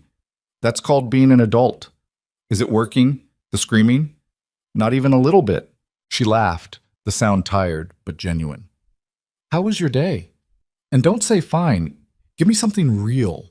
I need to remember the world exists outside server crashes. So Ethan told her about the historical renovation project that was turning into a nightmare because they'd discovered the previous owners had used newspaper from the 1800s as insulation. He told her about Claire's painting that looked like a crime scene. He told her about his mother's increasingly transparent excuses for Tuesday night babysitting. She knows something's different, Ava said. Yeah. Does that bother you? That we're lying to her? We're not lying. We're just not volunteering information. That's the definition of lying by omission, Ethan. He didn't have a good counter to that. They'd been navigating this gray area for less than a week, and already the cracks were showing. Not in their relationship, that part felt surprisingly solid, but in maintaining the pretense that nothing had changed. Do you want to tell people? He asked. Ava was quiet for a long moment. I don't know. Part of me does. Part of me wants to shout it from the roof that we're finally doing this. But the practical part of me knows it's too soon. We haven't even been on a real date yet. This isn't a real date? This is you bringing me food during a work crisis. That's friendship behavior. With making out? With making out, she conceded. So maybe friend plus territory. Is that what we are? Friends plus? I have no idea what we are. That's kind of the whole problem. Ethan shifted so he could look at her properly. You want labels? I want clarity. I want to know what to call this so I stop feeling like I'm lying every time someone asks about my personal life. What do people ask? My assistant asked if I was seeing anyone. At the board meeting last week, one of the investors tried to set me up with his nephew. My mother calls every Sunday to ask why I'm not married yet. Ava rubbed her temples. And every time I have to pretend I'm single and fine with it, when actually I'm whatever this is with you. Tell them you're seeing someone. And when they ask who, tell them it's private. Ethan, I run a company that's constantly in the press. Nothing about my life is private. If I say I'm seeing someone, people will dig until they figure out who. And then it's not just our secret anymore. She was right, and he hated that she was right. His life was relatively anonymous, a small business owner in a city full of them. But Ava's face had been on magazine covers. Her company was valued in the hundreds of millions. Her dating life would be gossip fodder. So what do we do? He asked. I don't know. Keep doing this, I guess. Taking it slow. Figuring out if we're actually compatible outside of friendship. We're compatible. We've been compatible for 6 years. That's what you keep saying, but we don't actually know that.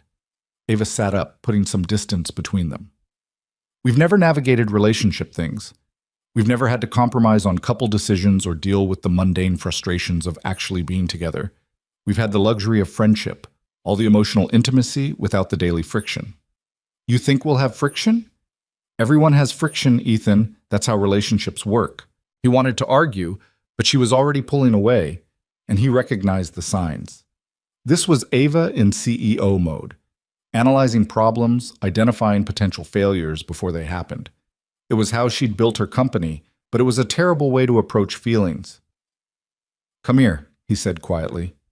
I should clean up. Ava, come here. She hesitated, then sighed and moved back into his arms. Ethan held her, feeling the tension in her shoulders, the way she couldn't quite let herself relax. You're catastrophizing, he said. I'm being realistic. You're inventing problems that don't exist yet. They will exist, eventually. Maybe. Probably. But not tonight. He kissed the top of her head. Tonight, we're just two people who care about each other, eating Thai food on a couch. That's all this has to be. That simple? That simple. She was quiet for a moment, then, when did you get so wise? I have a 6-year-old. They ask impossible questions that require simple answers. Such as? Last week, Claire asked me why people die if we're supposed to be happy. How do you answer that? What did you say? I said sometimes sad things happen, but that's why we appreciate the happy things more. Then she asked if that meant we should eat ice cream for every meal to maximize happiness before we die. Ava laughed against his chest. Smart kid. Too smart. I'm in trouble when she hits teenager years. They fell into comfortable silence, the kind that had always existed between them. Outside, the city glittered, oblivious to the small drama unfolding in this apartment. Ethan thought about what Ava had said, about friction, about compatibility, about the difference between friendship and relationship. Maybe she was right. Maybe they were heading for complications they couldn't foresee. But sitting here with her felt like the most natural thing in the world, and he had to believe that counted for something. By Thursday, the server crisis had stabilized and Ava was catching up on sleep. Ethan was in the middle of a workday inspection when his phone rang with her number. Hey, he answered, stepping away from the noise of power tools. What's up? Are you busy Saturday afternoon? Define busy. I have to take Claire to soccer, but that's morning. Perfect. I want to take you on a date. Ethan grinned despite the sawdust in his hair and the concrete dust on his jeans. A date?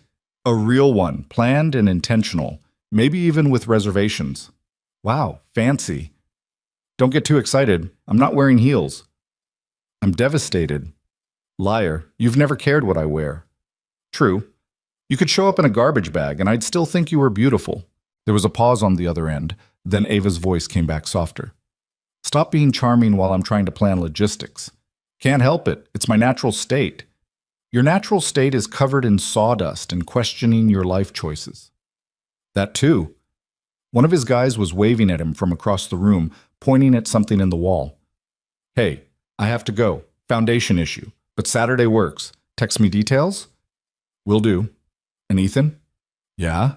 Wear something nice. Not construction nice. Actual nice.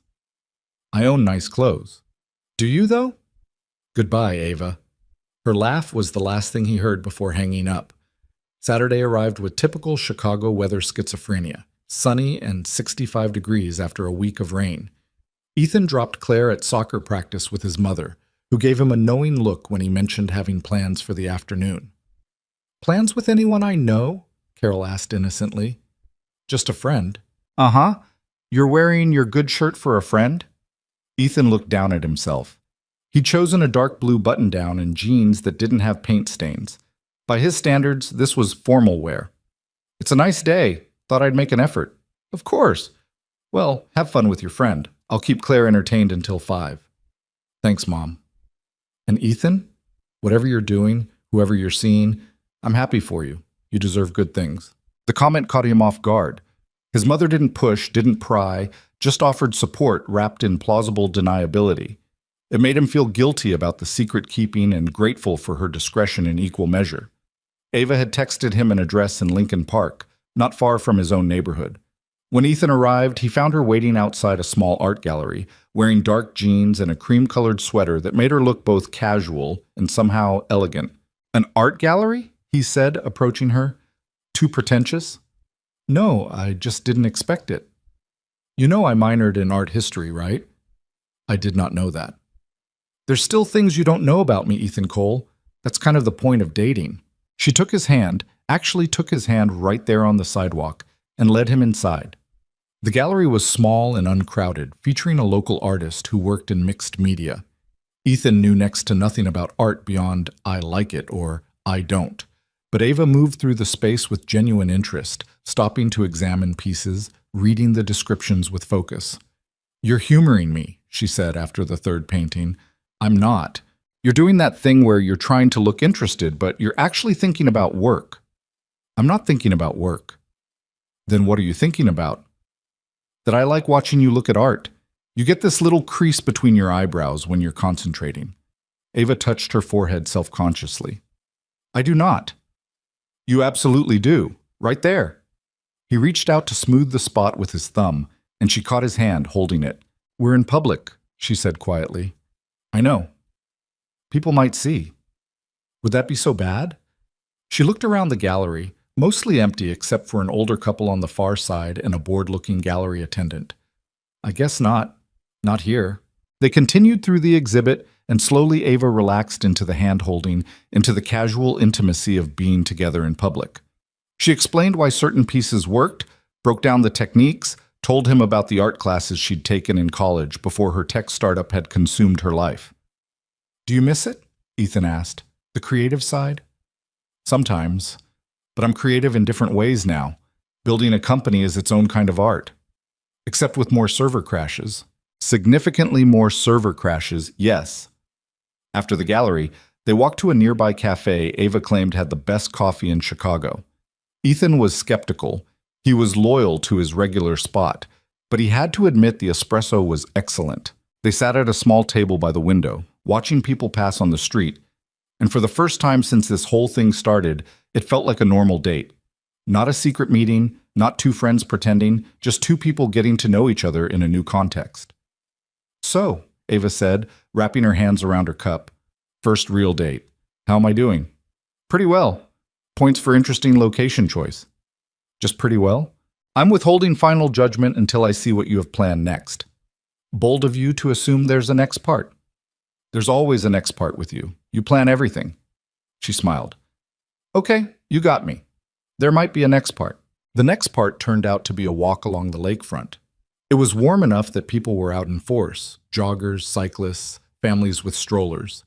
Ethan and Ava walked close enough that their shoulders brushed, not quite holding hands, but not quite not holding hands either. Can I ask you something? Ava said after a while. Always. Do you ever feel guilty? About this, I mean. About moving on. Ethan knew she was asking about Sarah. It was a question he'd asked himself 100 times over the past week. Sometimes, he admitted. Not because I think Sarah would want me to stay alone. She'd probably be yelling at me for taking this long. But yeah, there's guilt, like I'm leaving behind the life we had. Do you think about her a lot? Still? Less than I used to, more than I probably should admit. He shoved his hands in his pockets. She's Claire's mother. She's part of our story. I don't think that ever fully goes away. Does it bother you that I asked? No, I want you to ask. I want you to know all of it, even the complicated parts. Ava was quiet for a moment, watching the lake. I never felt jealous of her, when she was alive. I admired her. She was kind and funny and clearly loved you. And I convinced myself that what I felt was just wanting that for myself someday. Not wanting you specifically, but wanting that kind of partnership. But it was me. It was always you. She glanced at him. Is that weird? That I had feelings for you while you were married? Feelings aren't a choice. Acting on them is. You didn't act on them. No, but I thought about it. After she died, when you were grieving and lost, there were moments I thought about telling you. Moments where I wondered if maybe you needed someone and I could be that person. Why didn't you? Because you didn't need a girlfriend. You needed a friend. Someone who wouldn't complicate things more than they already were. And I knew if I told you how I felt, it would change everything between us. So I just stayed. Answered the phone when you called, showed up when you needed someone. Loved you from a distance. Ethan stopped walking, pulling her to face him. That must have been hell. Some days, yeah, but other days it felt like enough. Like being part of your life in any capacity was better than not being part of it at all. I'm sorry. For what? For not seeing it. For making you wait. For every time I called you about another woman when you were... Stop. Ava pressed her fingers to his lips, the same gesture from before. We've already had this conversation. You didn't know. You weren't trying to hurt me. And honestly, I don't know if telling you sooner would have been better. Maybe this timing is exactly right. You believe in that? Right timing? I believe in making the best of whatever timing you get. He kissed her there on the lakefront path, with joggers passing and the sun warm on their shoulders, and everything feeling both terrifying and exactly right. When they pulled apart, Ava was smiling. So, verdict on the first date? Pretty successful. Just pretty? I'm a tough critic. Apparently. She threaded her fingers through his. Want to walk more, or are you sick of me yet? Not even close to sick of you. They walked for another hour, conversation flowing the way it always had, but now with a different quality. More open, more honest, without the careful boundaries they'd maintained for years. Ava told him about the pressure of running a company at 30, about feeling like an imposter half the time despite her success. Ethan admitted how lonely single parenthood could be, even with his mother's help, even with Claire being the best thing in his life. Do you want more kids? Ava asked suddenly. The question caught him off guard. I haven't really thought about it. Maybe? Claire keeps asking for a sibling, but I figured that ship had sailed. It doesn't have to be sailed. You're only 32. Are you asking if I'd want kids with you? Ava's cheeks colored. No, maybe. I don't know. It's too soon for that conversation. Is it? We've been dating for less than a week, Ethan. I think asking about future children is jumping ahead a bit. We've known each other for 6 years. That's different. How? She didn't have a good answer for that. They walked in silence for a bit, and Ethan wondered if he'd pushed too hard, too fast. But then Ava squeezed his hand. For the record, she said quietly, I do want kids someday. And if we're still doing this in a year or two, then yeah, we can have that conversation properly. A year or two? I'm trying to be realistic about timelines. Right, realistic. He bumped her shoulder with his. You know you can't plan everything, right? Life doesn't work that way. I can try. You can also drive yourself crazy trying. Too late. Already there. By the time they circled back toward where they'd started, it was almost 4. Ethan needed to pick up Claire from his mother's, and Ava had emails to answer before the Seoul office started there Monday. They stood by Ava's car, reluctant to end the afternoon. "This was nice," Ava said. "We should do it again." "Yeah? Yeah. Maybe next time you plan it." "I can do that, though it'll probably involve less art and more food." "I'm okay with that." Ethan pulled her close, kissing her slowly, not caring that they were on a public street in broad daylight. When they separated, Ava was looking at him with an expression that made his chest tight. "What?" he asked. "Nothing. Just, this is real, isn't it? This thing we're doing. Feels pretty real to me." "Good. Because I'm all in, Ethan. I know I've been cautious and neurotic about planning and protecting us, but I'm all in." "I know. Me too." She kissed him once more, quick and sweet, then got in her car. Ethan watched her drive away before heading to his truck, feeling lighter than he had in years. His phone buzzed with a text from his mother. "Claire's asking if Ava can come to dinner tomorrow." "What should I tell her?" Ethan stared at the message, weighing options. They'd agreed to keep things private, to not involve Claire until they were sure. But they were sure, weren't they? Or sure enough. And Claire already loved Ava. Having her around more wouldn't be strange. He typed back, "Tell her yes. I'll check with Ava." Then he sent a message to Ava. "Claire's requesting your presence at family dinner tomorrow. No pressure, but she's very persuasive." The response came quickly. "What time?" 6:30. "Mom's making pot roast. Fair warning, Claire will probably interrogate you about everything. I can handle a 6-year-old interrogation. Can you handle my mom's interrogation? Because she's getting suspicious. Let her be suspicious. I'll be there." Ethan sat in his truck for a long moment, processing. This was it. The line between private and real life. Once Ava came to family dinner, once she became a regular presence in that context, there'd be no pretending it was just friendship. And maybe that was okay. Maybe they'd been pretending long enough. Sunday dinner was chaos in the best way. Claire talked non-stop about soccer and her upcoming school play and the intricate social politics of first-grade lunch tables. Carol asked Ava about her company with genuine interest, and Ava answered without the polished PR responses she used for interviews. Ethan watched it all unfold, watching how naturally Ava fit into his family dynamic, how Claire gravitated toward her, how his mother relaxed in her presence. This wasn't new, exactly. Ava had been to family dinners before, but now it felt weighted with meaning, like they were auditioning a future none of them were quite ready to name. After dinner, while Carol was putting Claire to bed, Ethan and Ava cleaned up the kitchen together. It was domestic and mundane and felt significant in ways he couldn't articulate. "Your mom knows," Ava said quietly, rinsing a plate. "Yeah, probably." "Does that bother you?"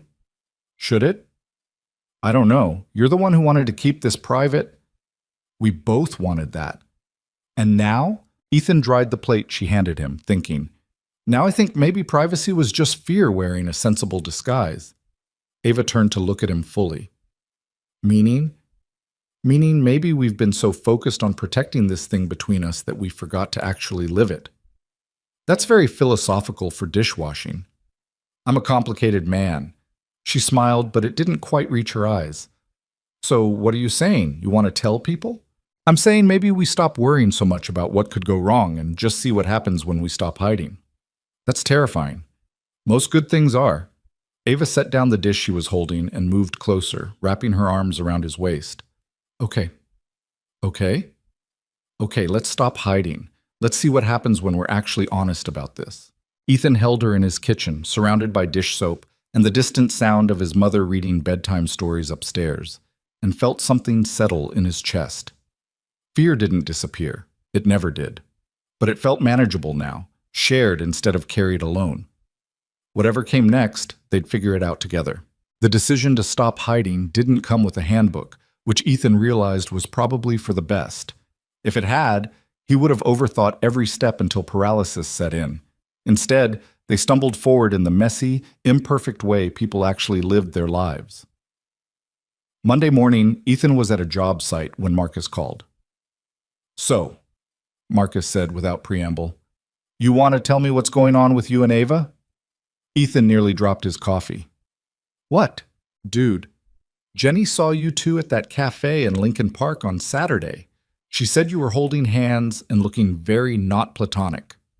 Jenny was Marcus's girlfriend, which meant this information had already been discussed, analyzed, and probably shared with at least 3 other people. The visibility of secrets in a city of millions somehow always came down to 6 degrees of separation. "We're seeing each other," Ethan said, deciding honesty was easier than deflection. The silence on the other end lasted 3 full seconds. "Wait, seriously?" "Seriously." "Since when?" "It's new, like, very new." "How new are we talking? Days? Weeks? Couple weeks?" "Close enough to the truth." Marcus let out a low whistle. "Man, Ava Sinclair. I mean, I always thought there was something there, but I figured you were too oblivious to see it." "Wow. Thanks for the vote of confidence." "Am I wrong?" "No, but you could be nicer about it." Ethan moved away from the noise of the construction crew. "Look, we're trying to keep it low-key for now. Not secret, just private. So maybe don't announce it to everyone you know?" "Too late. Jenny already texted like 5 people." "Of course she did."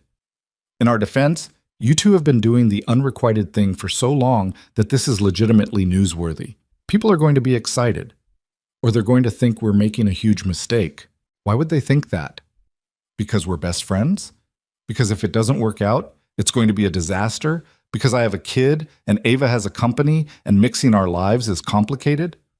"Okay, but counterpoint, you've been miserable trying to date other people. Ava's been in love with you for apparently forever, and you two already act like a couple anyway. So maybe it's not that complicated." Ethan wanted to argue, but Marcus had a point. The complicated part wasn't whether they fit together. It was everything else, the logistics, the timing, the fear of losing what they already had. "Just be cool about it," Ethan said. "We're figuring things out." "I'm always cool." "You're never cool, but try anyway." After hanging up, Ethan texted Ava.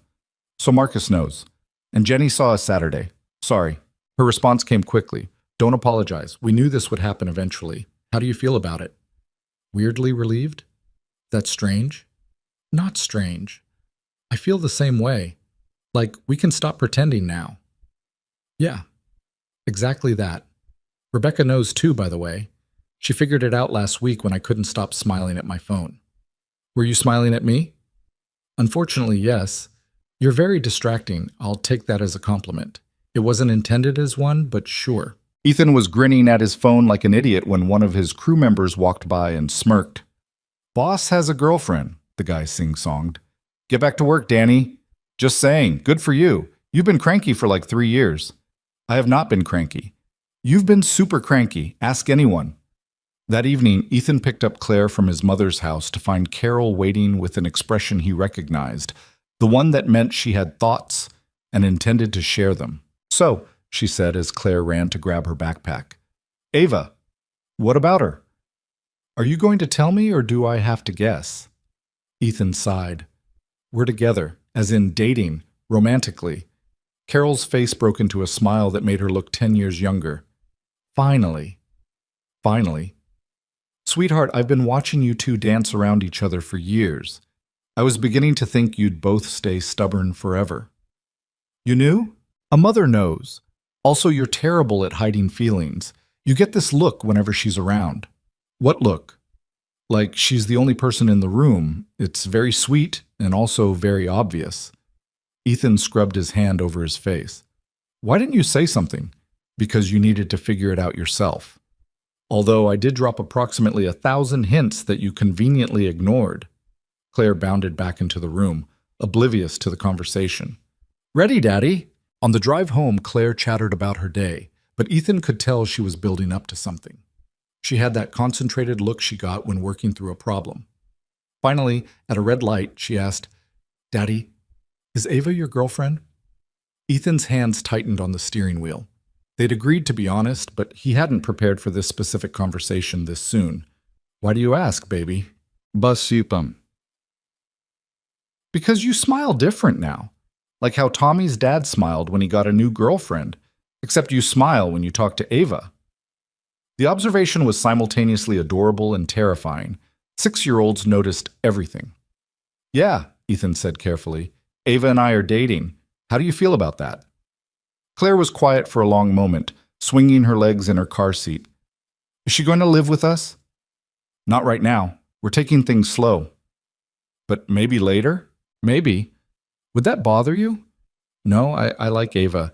She's nice and she laughs at my jokes even when they're not funny. That's very diplomatic of her. What's diplomatic? It means she's polite even when your jokes are terrible. My jokes aren't terrible, knock knock. Who's there? Interrupting cow. Interrupting cow. Moo! Claire dissolved into giggles. Crisis averted, apparently. Ethan marveled at how children could process major life changes and immediately pivot to cow jokes. It was a skill adults desperately needed. That night, after Claire was asleep, Ethan called Ava. So I told Claire, he said. How'd she take it? She asked if you were moving in, then told me a knock-knock joke about a cow. Ava laughed. That's very on-brand for her. Was she upset? The opposite. She seemed happy, which is either a very good sign or she doesn't understand the implications yet. Kids are resilient, and she already loves me, so we're starting from a good place. Yeah. Ethan paused. My mom knew too. Apparently I've been obvious for years. Mothers always know. Mine's been asking pointed questions about my love life for months. Have you told her? Not yet. I'm building up to it. Ava's voice shifted to something more hesitant. Actually, I wanted to ask you something. Okay. My company's throwing a gala next month. Big fundraiser thing, very formal, lots of press. I'm expected to bring someone. You want me to go? I want you to go. But I need you to understand what that means. We'd be public, really public. There will be photographers and reporters and probably speculation about who you are and why Chicago's youngest tech CEO is dating a construction guy. Construction business owner, Ethan corrected automatically. Right, sorry. But you get what I mean. It's a lot of visibility. And you're worried I can't handle it? I'm worried it'll be invasive and uncomfortable and you'll hate it. Ethan thought about that. He'd never been to anything like what Ava was describing. His world was hard hats and job sites and school plays, not galas with press coverage. Will you be there? He asked. Obviously. Then I can handle it. Ethan, I'm serious. These things are... I know, and I'm serious too. If being with you means occasionally putting on a suit and smiling for cameras, I'll do it. That's part of your world, and I want to be part of your world. The silence on the other end felt weighted. When Ava spoke again, her voice was thick. You're sure? I'm sure. Although I'm going to need help with the suit situation because I definitely don't own anything appropriate for a gala. I can help with that. Rebecca knows a guy. Of course she does. Stop making fun of my assistant. She's very resourceful. They talked for another hour about nothing important. Claire's upcoming school play, Ava's meetings, the weather, normal couple things. It struck Ethan how natural it felt, how they'd slipped into this dynamic without effort. The next few weeks unfolded with surprising ease. Ava started coming to family dinners regularly. Ethan met some of her work friends for drinks.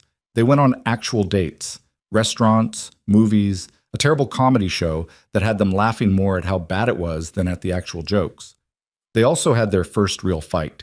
It happened 3 weeks in, over something stupid that spiraled into something bigger. Ava had canceled plans last minute because of a work emergency, and Ethan had understood. He'd said he understood. But when it happened again the following week, frustration crept in. I'm sorry, Ava said over the phone, sounding genuinely distressed. The board called an emergency meeting. I can't miss it. I know. It's fine. You sound upset. I'm not upset.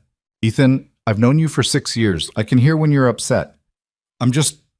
He stopped, trying to find words that wouldn't sound petulant. I feel like I'm always the one being flexible. Work comes first for you, which I get, but it would be nice to feel like I'm a priority sometimes too. The silence on the other end was cold. Are you seriously criticizing my work ethic right now? That's not what I'm doing. It sounds like exactly what you're doing. I run a company, Ethan. I have responsibilities that don't disappear just because I have a boyfriend now. I'm not asking them to disappear. I'm asking for balance. Balance? You want to talk about balance?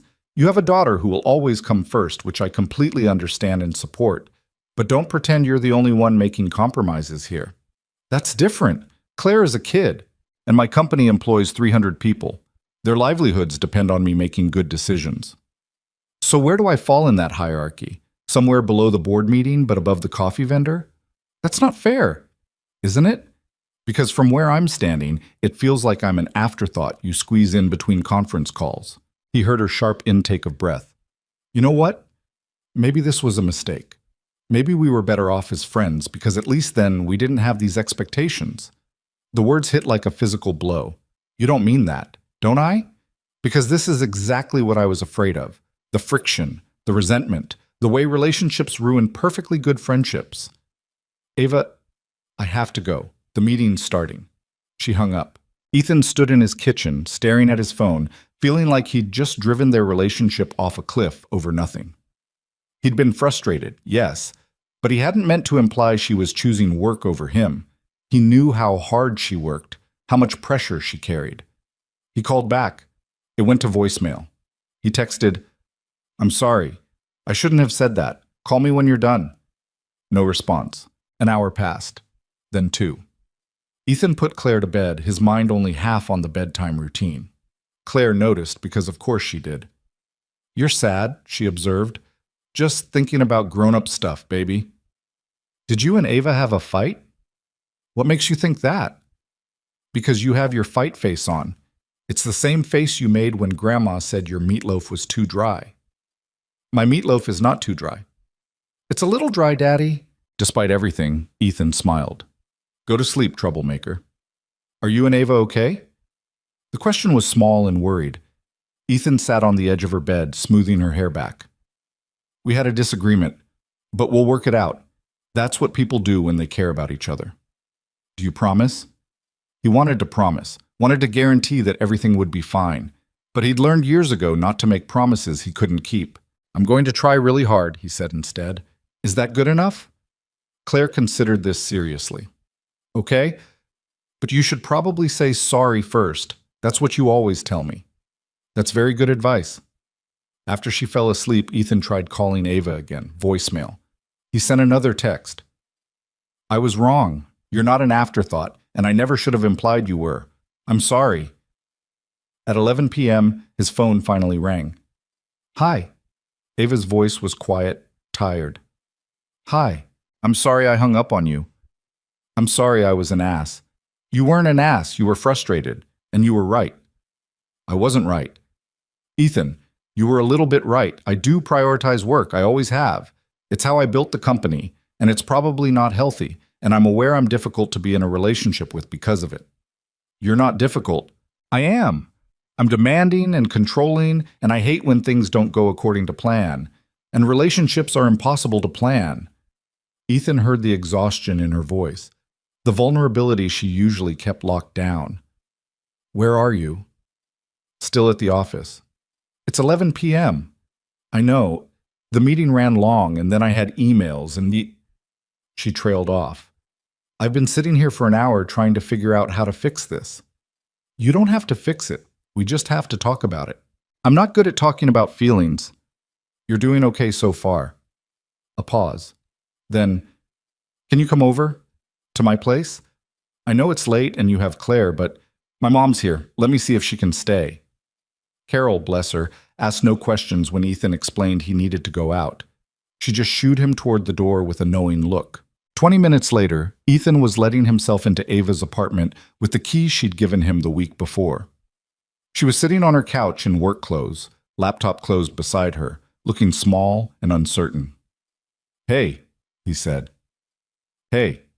He crossed to her, sitting close enough that their knees touched. "We're terrible at fighting." "The worst. I don't think that's how it's supposed to go." "Pretty sure hanging up and avoiding each other isn't in the relationship handbook." "There's a handbook?" "Probably. We should look into it." Ava's smile was small but real. "I meant what I said about you being right. I do put work first too often, and I know that's not fair to you. And I meant what I said about being an ass. I knew you had an important meeting. I was just feeling insecure and I took it out on you." "Why insecure?" Ethan rubbed the back of his neck, uncomfortable with the honesty required. "Because sometimes I wonder why you're with me. You're brilliant and successful, and you could be dating someone who fits your world better. And then you cancel plans for work and my brain goes to, see, she's already realizing this was a mistake." Ava stared at him. "Are you serious right now?" Unfortunately, Ethan, I've been in love with you for 6 years. 6 years of watching you date other women, of hiding how I felt, of convincing myself it would never happen. And now that it finally is happening, you think I'm going to walk away because of a canceled dinner? When you put it like that, it sounds stupid. It is stupid. You're stupid. I'm stupid for not making you understand how much this means to me. She moved closer, taking his face in her hands. I'm with you because you make me laugh. Because you call me out when I'm being too intense. Because Claire told me a terrible cow joke and you smiled like she'd invented comedy. Because when I'm with you, I don't have to be CEO Ava Sinclair. I can just be Ava. And I've never had that with anyone else. I make you feel like just Ava? In the best possible way. Ethan kissed her, pulling her close, feeling the fight drain away into something more substantial. When they separated, he rested his forehead against hers. We're going to have more fights, he said. Probably. I'm stubborn and you're sensitive and neither of us is good at backing down. So what do? We promise to actually talk instead of shutting each other out. We promise to remember that we're on the same team, and we promise to forgive each other for being human. I can do that. Yeah? Yeah. They stayed on her couch for hours, talking through the fight, through the insecurities, through the fear that had driven both of their reactions. It wasn't comfortable, but it was necessary, and by the time Ethan left around 2 a.m., they felt more solid than before. The gala loomed closer, and with it, the reality of going fully public. Rebecca did indeed know a guy, a tailor who fitted Ethan for a suit that cost more than his monthly mortgage. Ethan tried not to think about the price tag as he stood in front of the mirror, barely recognizing himself. You look good, the tailor said with professional approval. I look like I'm playing dress-up. You look like someone who belongs next to Ava Sinclair. That was the goal, Ethan supposed. To look the part, even if he didn't feel it. The night of the gala, Carol came over to stay with Claire, who was dramatically devastated about missing what she called the fancy party. You look like a prince, Daddy, she said, circling him with serious assessment. Thank you, baby. Ava's going to think you're so handsome. I hope so. Can I stay up to see pictures? It'll be way past your bedtime. But it's a special occasion. Nice try. Normal bedtime. Claire pouted, but didn't push it. Carol gave Ethan an approving once-over. You clean up well. Thanks, Mom. Nervous? Terrified. You'll be fine. Just stay close to Ava and smile for the cameras. That's your advice? Smile? It's gotten me through 40 years of awkward social situations. The gala was being held at one of Chicago's historic hotels, the kind of place with marble floors and crystal chandeliers and a guest list full of people whose net worth exceeded small countries. Ethan arrived early, as instructed, and was immediately swallowed by the controlled chaos of event setup. Ava found him near the coat check, and for a second, he forgot how to breathe. She was wearing a midnight blue dress that was somehow both elegant and simple. Her hair swept up in a way that made her neck look impossibly graceful. She looked like she belonged in this world of wealth and sophistication, and Ethan felt the old insecurity creep back in. Then she smiled at him, and he remembered this was still Ava. Still the woman who ate Thai food on his couch and helped Claire with her homework and laughed at terrible jokes. You look incredible, she said. I was just thinking the same thing about you. Rebecca's guy did good work. She adjusted his tie slightly. Ready for this? Absolutely not. But I'm here anyway. That's all I need. She took his hand, threading their fingers together. Fair warning, there's a photo line when we go in. Local press, some business magazines, they're going to ask questions. What kind of questions? Who you are, how we met, how long we've been together. The usual invasive stuff. What do you want me to say? The truth. We're together. We've known each other for years. We're taking it one day at a time. Keep it simple. The photo line was exactly as uncomfortable as Ethan expected. Bright lights, shouted questions, cameras flashing from every angle. He kept his hand in Ava's, smiled when told to smile, and tried to ignore the way his collar felt too tight. Ava, who's your date tonight? This is Ethan Cole, Ava said easily. We've been friends for years and recently started dating. Ethan, what do you do? I own a restoration company here in Chicago. How does it feel being with one of the city's most successful CEOs? Pretty great, actually. He glanced at Ava, who was trying not to laugh. She's way out of my league. He's selling himself short, Ava interjected. I'm the lucky one. The questions continued, some professional, some intrusive, some just bizarre. By the time they made it into the actual gala, Ethan needed a drink. You did great, Ava said, guiding him toward the bar. I feel like I just ran a marathon. That was the easy part. Now comes schmoozing with donors. Oh, good. My favorite. But it wasn't as bad as he feared. Ava introduced him to investors, board members, tech industry people whose names he immediately forgot. He shook hands, made small talk, and mostly just stood next to Ava while she worked the room with practiced ease. He understood, watching her, why she was successful. She had this way of making people feel important, of giving them her full attention, even in a room full of competing interests. It was a skill he recognized from his own work, the ability to make clients feel heard, to build trust through presence. You're staring, Ava murmured during a lull in conversation. Can't help it. You're impressive. I'm working. You're impressive at working. She squeezed his hand, a private gesture in the middle of the public event. Thank you for being here. I know this isn't your scene. Anywhere you are is my scene now. That's very smooth. Have you been practicing? Totally improvised. Even more impressive. The evening wore on, dinner and speeches, and the actual fundraising portion where Ava stood on stage and talked about her company's charitable initiatives. Ethan watched from his table, feeling proud in a way that had nothing to do with him and everything to do with seeing someone he loved doing what they were meant to do. Near the end of the night, as they were preparing to leave, a photographer stopped them. One more shot? Just the two of you? Ava looked at Ethan, silently asking permission. He nodded.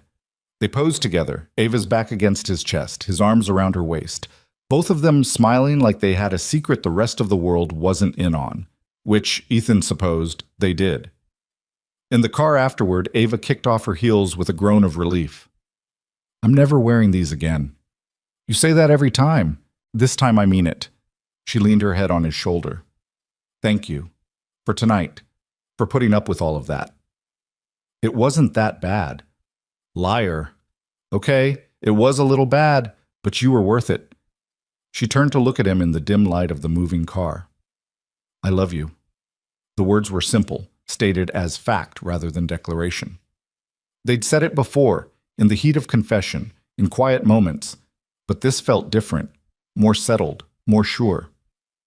I love you too, Ethan said. Even when I drag you to terrible galas? Especially then.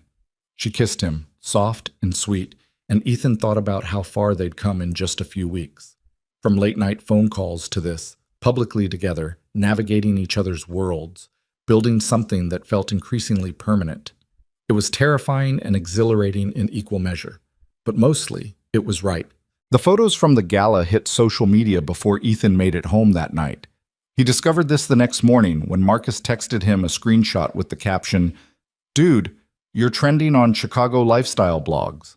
The photo showed him and Ava, his arms around her waist, both of them smiling like they'd forgotten cameras existed. The headline read, Tech CEO Ava Sinclair goes public with mystery man. Mystery man, Ethan muttered, showing the screen to Claire over breakfast. I'm a mystery. What's a mystery man? Claire asked through a mouthful of cereal. Apparently it's what they call your dad when he dates someone famous. Ava's famous? Kind of. Cool. Does that make me famous too? By association, maybe. Claire considered this seriously. Can I get a pony if I'm famous? No. But famous people have ponies. Famous people have a lot of things that don't fit in our backyard, baby. His phone buzzed again. This time it was Ava. Have you seen the photos? Just did. Apparently I'm mysterious. Better than some of the other things they could have called you. Like what? Local contractor dates up. That was an actual headline on one of the business blogs. Ethan winced. Ouch. Ignore them. I am. Want to come over tonight? I'm making dinner. You're cooking? Don't sound so shocked. I can cook. Can you, though? Okay, fine, Rebecca's cooking, but I'll be there supervising. That sounds more accurate. What time? 7? And bring Claire if you want. Rebecca's making enough for an army. That evening, Ethan and Claire showed up at Ava's building carrying a bottle of wine and Claire's latest art project, which she insisted Ava needed to see immediately. Rebecca answered the door, a tall woman in her late 20s with impressive organizational energy and a knowing smile. "So you're the mystery man," she said, shaking Ethan's hand. "Apparently that's my new title." Could be worse. Last guy she dated, they called him Tech Bro Number 3. "Rebecca," Ava called from the kitchen, "stop embarrassing me to my boyfriend." "I'm just making him feel welcome." Claire tugged on Rebecca's sleeve. "Are you Ava's friend?" "I'm her assistant, which is like a friend, but I also manage her calendar." "What's a calendar?" "The thing that keeps your Ava from completely losing track of time and living at the office forever." Dinner was chaotic in the best way. Rebecca had indeed cooked enough for an army: roasted chicken, 3 kinds of vegetables, homemade bread that made the entire apartment smell incredible. Claire monopolized the conversation, explaining her art project in elaborate detail, while Ava listened with genuine interest. Watching them together, Ethan felt something settle in his chest. This wasn't 2 separate parts of his life anymore. This was his life, integrated and whole, messy and real. After dinner, while Rebecca cleaned up despite their protests, Ava took Claire to see her home office. Ethan could hear them through the open door, Claire asking 1,000 questions about computers and what CEOs actually did, Ava answering with patience and humor. "They're good together," Rebecca said, appearing beside him with 2 glasses of wine. "Yeah, they are." "Ava talks about Claire constantly. I think she loves that kid almost as much as she loves you." "Almost," Rebecca smiled. "She's been in love with you since before I started working for her 3 years ago. Every time you called, she'd get this look on her face, happy and sad at the same time. Killed me watching it." She hit it well. She's very good at compartmentalizing, comes with the CEO territory.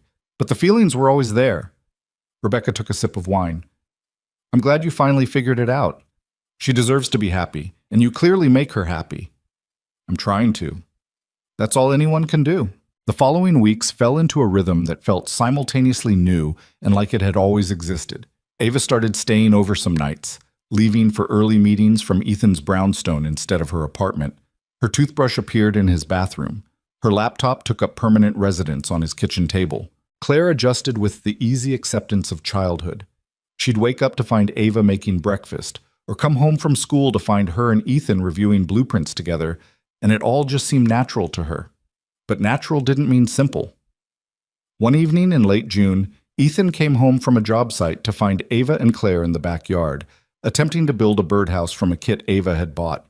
They were both covered in wood stain and frustration. "This instruction manual was clearly written by someone who hates humanity," Ava said, squinting at the diagram. "You're doing it backwards," Ethan pointed out. "I am not." "You definitely are. That piece goes on the bottom." "It says right here." Ava stopped, looking closer at the instructions. "Okay, fine, it goes on the bottom. But their diagram is misleading." Claire giggled.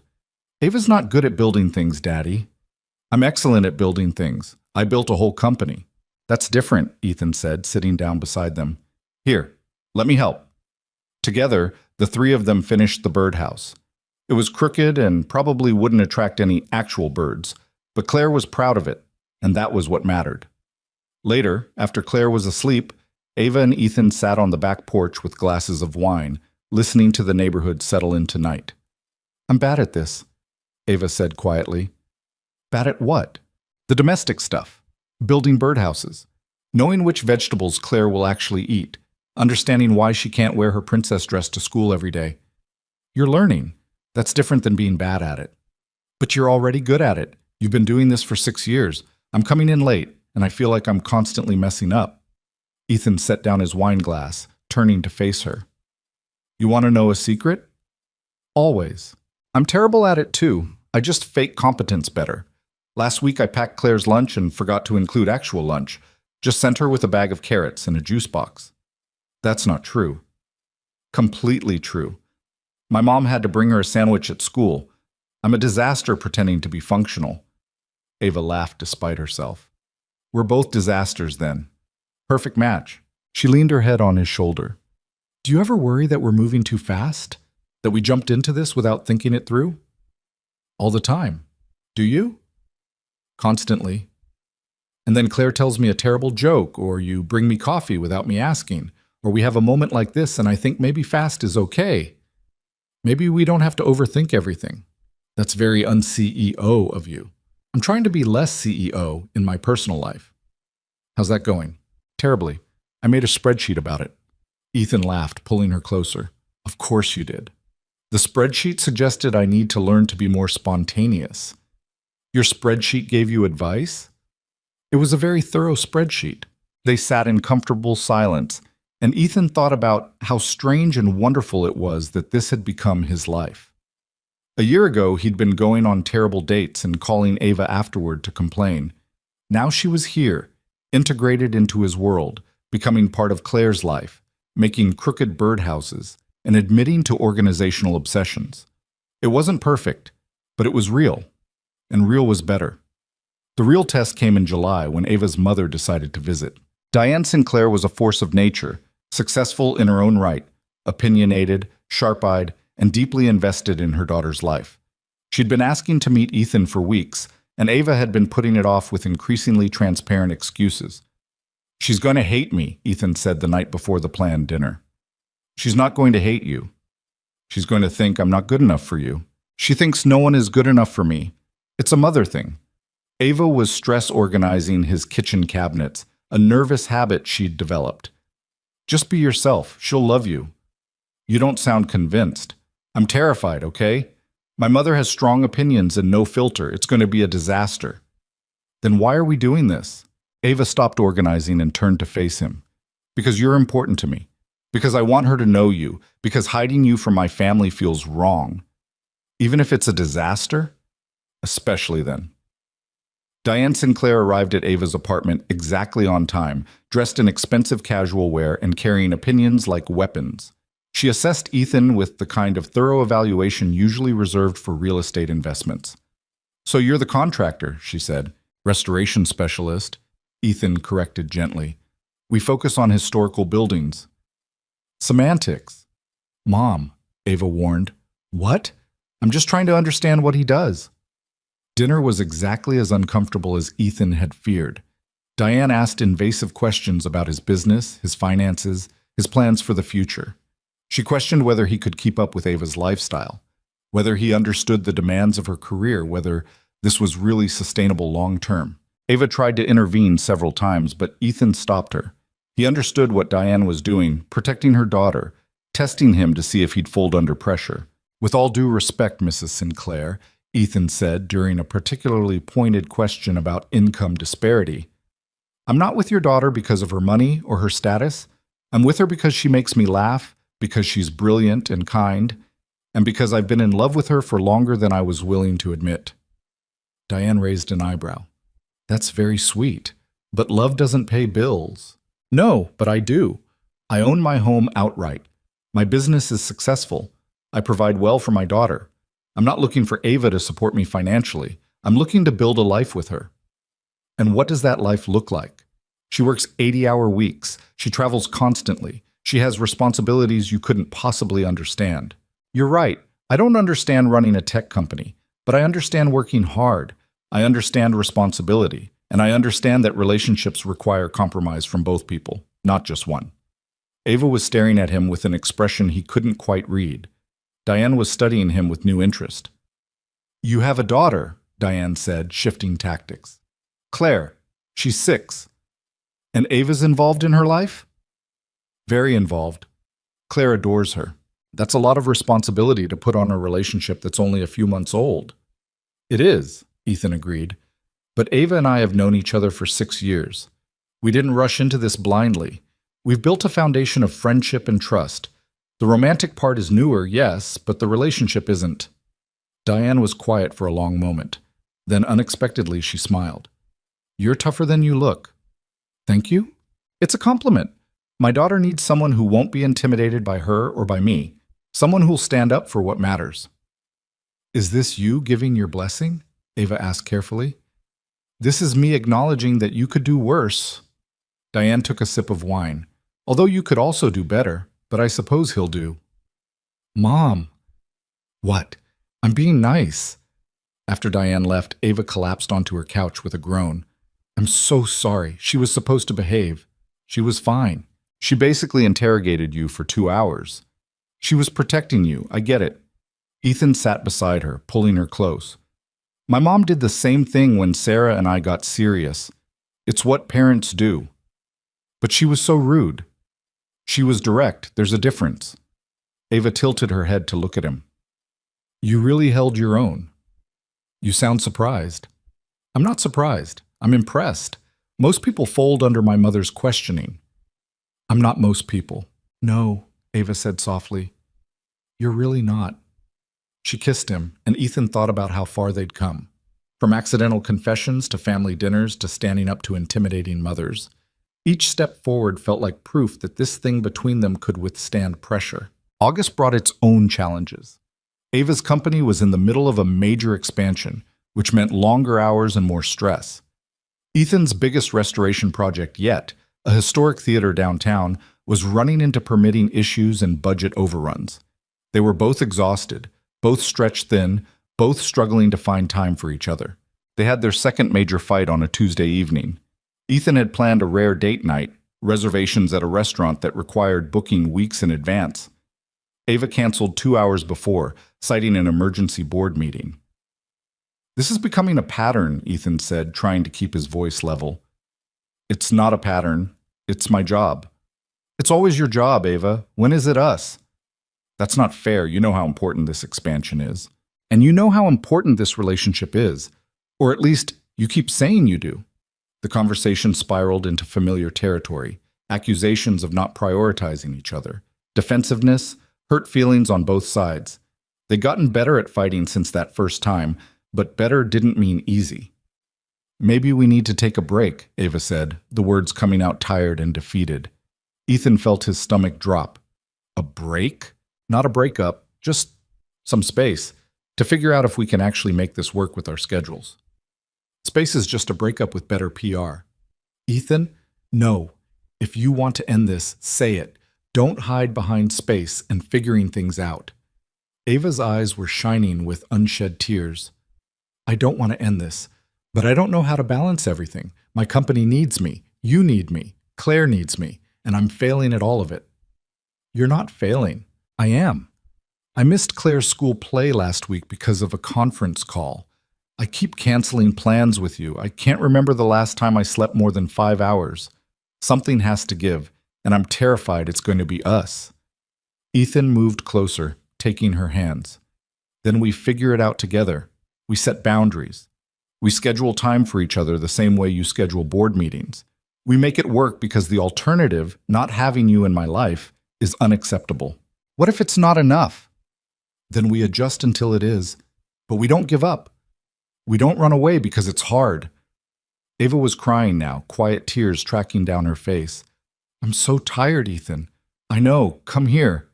He pulled her into his arms, holding her while she finally let herself fall apart. This was something he'd learned about Ava over the past months. She could handle pressure, criticism, challenges, but kindness undid her completely. We're going to figure this out, he murmured into her hair. I promise. They talked for hours that night, actually talked instead of arguing. They set real boundaries, 2 nights a week that were sacrosanct, no work allowed. Sunday mornings for family time with Claire. Regular check-ins about how they were feeling instead of letting resentment build. It wasn't a perfect solution, but it was a start. September arrived with cooler weather and Claire's 7th birthday approaching. She'd been planning her party for months with the kind of intense focus usually reserved for military operations. I want a princess cake, she announced at breakfast. But not a pink princess, a blue princess, or maybe purple. Can princesses be purple? Princesses can be any color you want, Ava said, having joined them for Saturday morning pancakes. What about a rainbow princess? Especially rainbow. Claire considered this.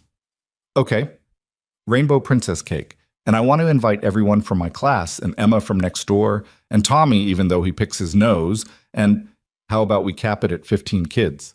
Ethan suggested. 20. 15. 18? You're negotiating your own birthday party? Grandma says negotiating is an important life skill. Grandma would say that. Ethan looked at Ava, who was trying not to laugh. What do you think? I think Claire has a future in business, Ava said, but I also think 15 is reasonable. See, Daddy? Ava thinks 15 is reasonable. Ava said 15 was reasonable. You said 18. 16? 15, Claire huffed but accepted defeat. Fine, but I get to pick all the games. The party was predictably chaos.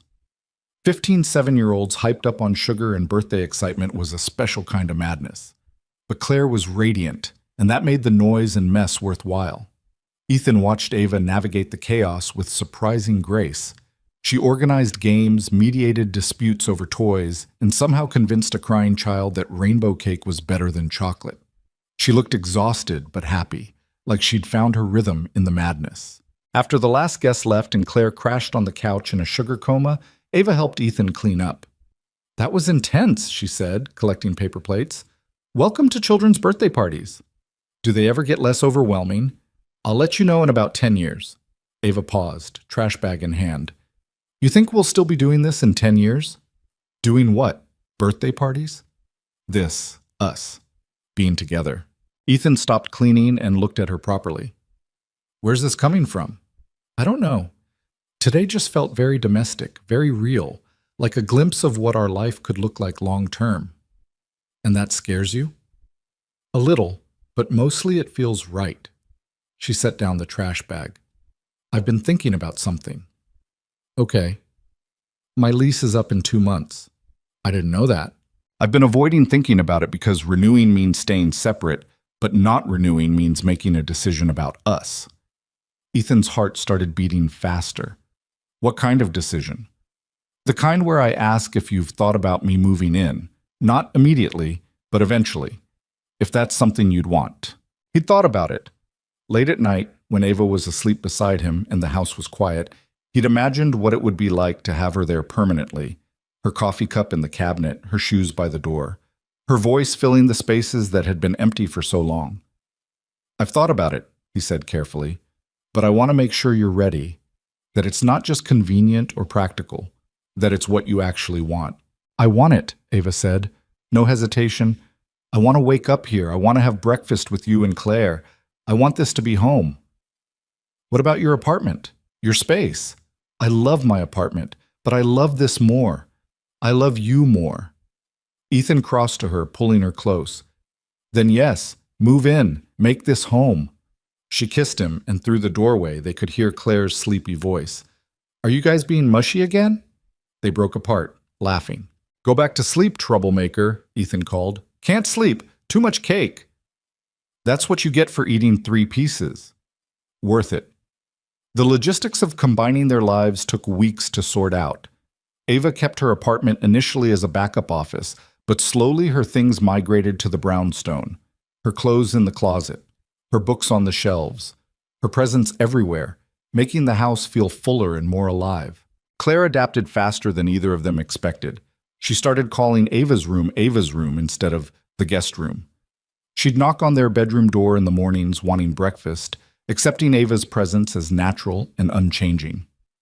One evening in late October, Ethan found Claire and Ava in the kitchen making cookies, or attempting to. There was flour everywhere, and the cookies on the tray looked more like abstract art than food. What happened here? Ethan asked. We're baking, Claire said defensively. We're learning to bake, Ava corrected. There's a difference. I can see that. What's the lesson so far? That measurements are important, and we maybe should have read the recipe more carefully. Claire held up a cookie shaped vaguely like a dinosaur. But they're fun shapes. They're very creative shapes, Ethan agreed. After the cookies were in the oven, and after they'd cleaned up the considerable mess, Claire looked between Ethan and Ava with serious consideration. Can I ask you something? She said. Always, Ava replied.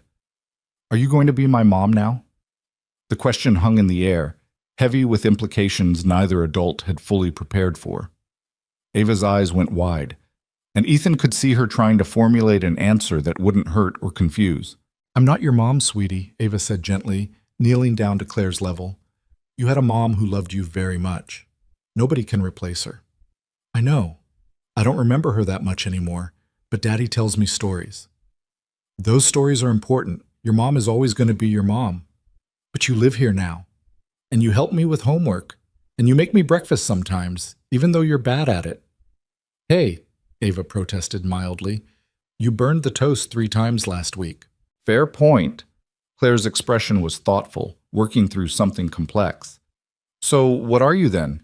If you're not my mom. Ava glanced at Ethan, looking for guidance. He nodded, giving her permission to answer honestly. I'm someone who loves you very much, Ava said.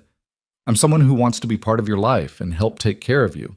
I'm your dad's girlfriend, and I'm your friend, and I'm someone you can count on. Does that make sense? I guess. Can I call you Ava Mom? What's Ava Mom? Like Ava, but also kind of like a mom. But not my real mom. Just a different kind. Ethan watched Ava's eyes fill with tears. She pulled Claire into a hug. You can call me whatever feels right to you, Claire Bear. Okay. Ava Mom it is. Later that night, after Claire was asleep, Ava was unusually quiet. You okay? Ethan asked. Yeah, just processing. The Ava Mom thing? The Ava Mom thing. She was sitting on the edge of their bed staring at nothing. I didn't expect that to hit me so hard. It's a big deal. I'm terrified I'm going to mess this up. Being a step-parent or whatever I am, Claire deserves someone who knows what they're doing. Nobody knows what they're doing, Ava. I've been doing this for 7 years and I'm still guessing half the time. But you're her dad. You have instincts. I'm just figuring it out as I go. Ethan sat beside her, taking her hand. That's what all parents do, even biological ones. There's no instruction manual. You just love them and try your best and hope it's enough. What if my best isn't enough? Your best is already more than enough. You show up. You care. You're willing to burn toast 3 times trying to make her breakfast. That's what matters. Ava leaned her head on his shoulder. I never planned for this, you know, the whole family thing. I thought I'd focus on my career, maybe have kids someday if the timing worked out. I never imagined falling in love with someone who came with a whole pre-made family. Regret it? Not even a little bit. It's just different than I expected. Harder and better at the same time. That's pretty much the definition of worthwhile things. She laughed softly. When did you get so wise? Around the time you moved in and started keeping me up with philosophical questions at midnight. It's only 10:30. Give it time. November brought Thanksgiving, which meant combining families in ways that required diplomatic skills neither of them possessed. Diane Sinclair had warmed up to Ethan somewhat, but still made pointed comments about his career trajectory. Carol Cole adored Ava, but worried vocally about the demands of her schedule. They hosted dinner at the Brownstone, which meant cramming too many people into a dining room built for 4. Diane and Carol sized each other up like generals assessing enemy forces. Claire narrated everything she was thankful for in elaborate detail, including but not limited to her dad, Ava Mom, grandmas, her stuffed elephant, the color purple, and cookies. Ava Mom? Diane repeated, raising an eyebrow at her daughter. It's what Claire calls me, Ava said, carefully neutral. Interesting. It's sweet, Carol interjected. Shows she feels secure. Or shows she's confused about boundaries. Mom, Ava warned, I'm just saying, please don't. Ethan caught Ava's eye across the table, and they shared a look that communicated entire conversations. This was their life now, navigating family dynamics, managing expectations, building something new from the pieces of their separate histories. After dinner, while the grandmothers argued good-naturedly about pie, Ethan and Ava escaped to the back porch. Your mother hates me, Ethan said. She doesn't hate you, she's just protective. My mother thinks you work too much. I do work too much. Agree to disagree. They stood in comfortable silence, watching their breath fog in the cold air. Inside they could hear Claire's laughter, the murmur of conversation, the sounds of family gathering. This is weird, right? Ava said. How normal this feels. Definitely weird. A year ago, if someone had told me I'd be living with you, helping raise Claire, hosting Thanksgiving dinner, I would have thought they were crazy. Would you have wanted it if you'd known? Absolutely. Even with difficult mothers and burned toast and all the complications. She turned to face him. I've never been happier, Ethan. Even when it's hard. Especially when it's hard because it means it's real.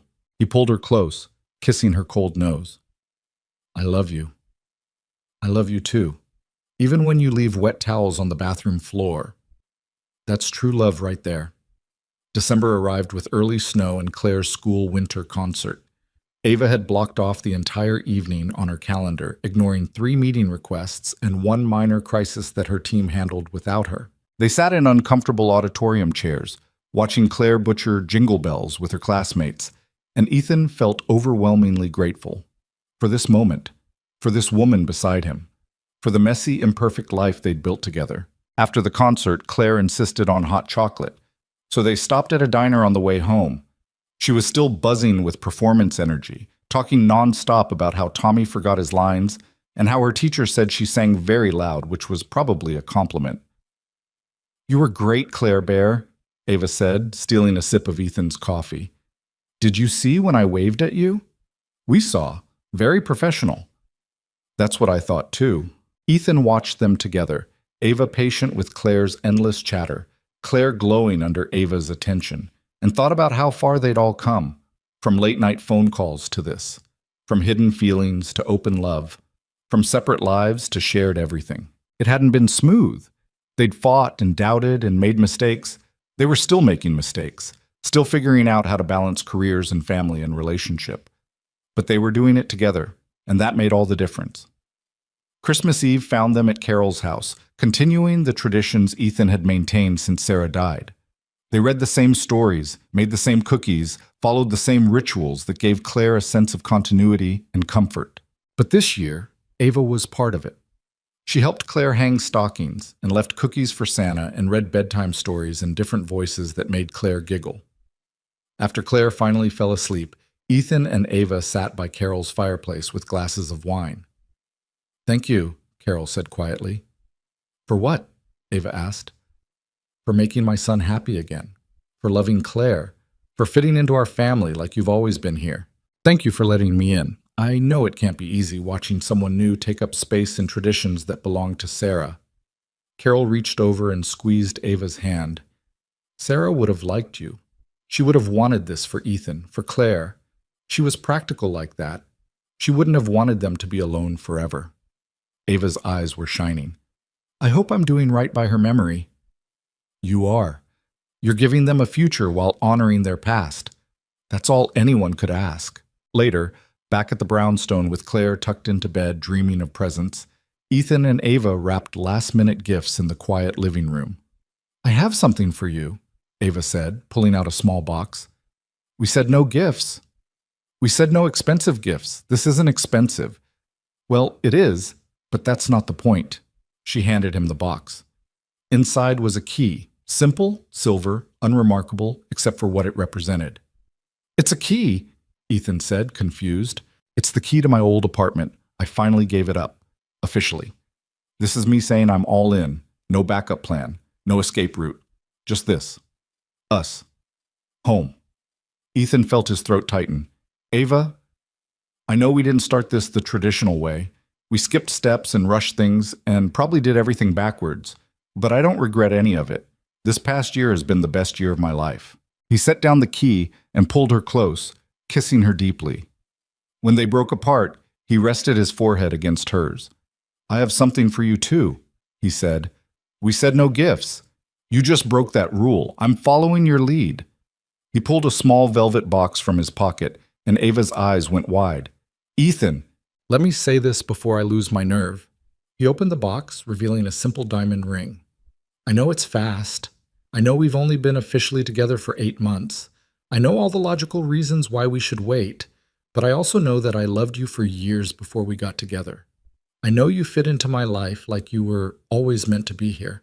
I know Claire adores you. I know I want to spend the rest of my life with you." Ava was crying now, full tears streaming down her face. "I'm not asking you to marry me tomorrow," Ethan continued, "or even next year. I'm asking if you'll agree to eventually, if you'll commit to this being permanent, to us being family, officially and completely." "You're asking me to be engaged to be engaged?" "I'm asking you to marry me when you're ready. No pressure on timeline, just a promise that this is it for both of us." Ava let out a sound between a laugh and a sob. "That's the most unromantic romantic proposal I've ever heard." "Is that a yes? You're giving me an indefinite engagement with no timeline?" I'm giving you a promise. The timeline is up to you. She kissed him hard, laughing and crying at the same time. Yes, yes, I'll marry you eventually. I'll marry you whenever we figure out when eventually is. He slipped the ring onto her finger, and it fit perfectly. Of course it did. He'd asked Rebecca for her ring size weeks ago, planning this moment. I love you, Ava said, even though your proposal was weird. I love you too, even though you made a spreadsheet about spontaneity. We're perfect for each other. Perfectly imperfect.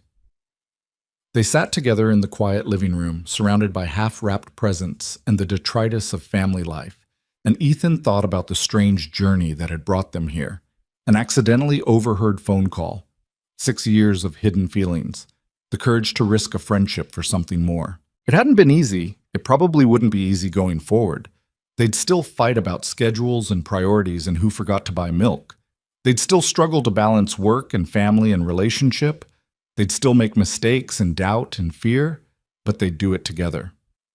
Upstairs, Claire slept peacefully, dreaming of Christmas morning. Outside, snow fell softly on Chicago. And in this living room, two people who'd spent years dancing around their feelings finally stopped dancing. They'd found what they'd both been searching for, even when they didn't know they were searching. Not perfection, not ease, but something better. A love built on friendship, tested by reality, and strong enough to weather whatever came next. The best part of Ethan's life had never been the late-night phone calls after bad dates. It had always been Ava. And now, finally, she was his to keep.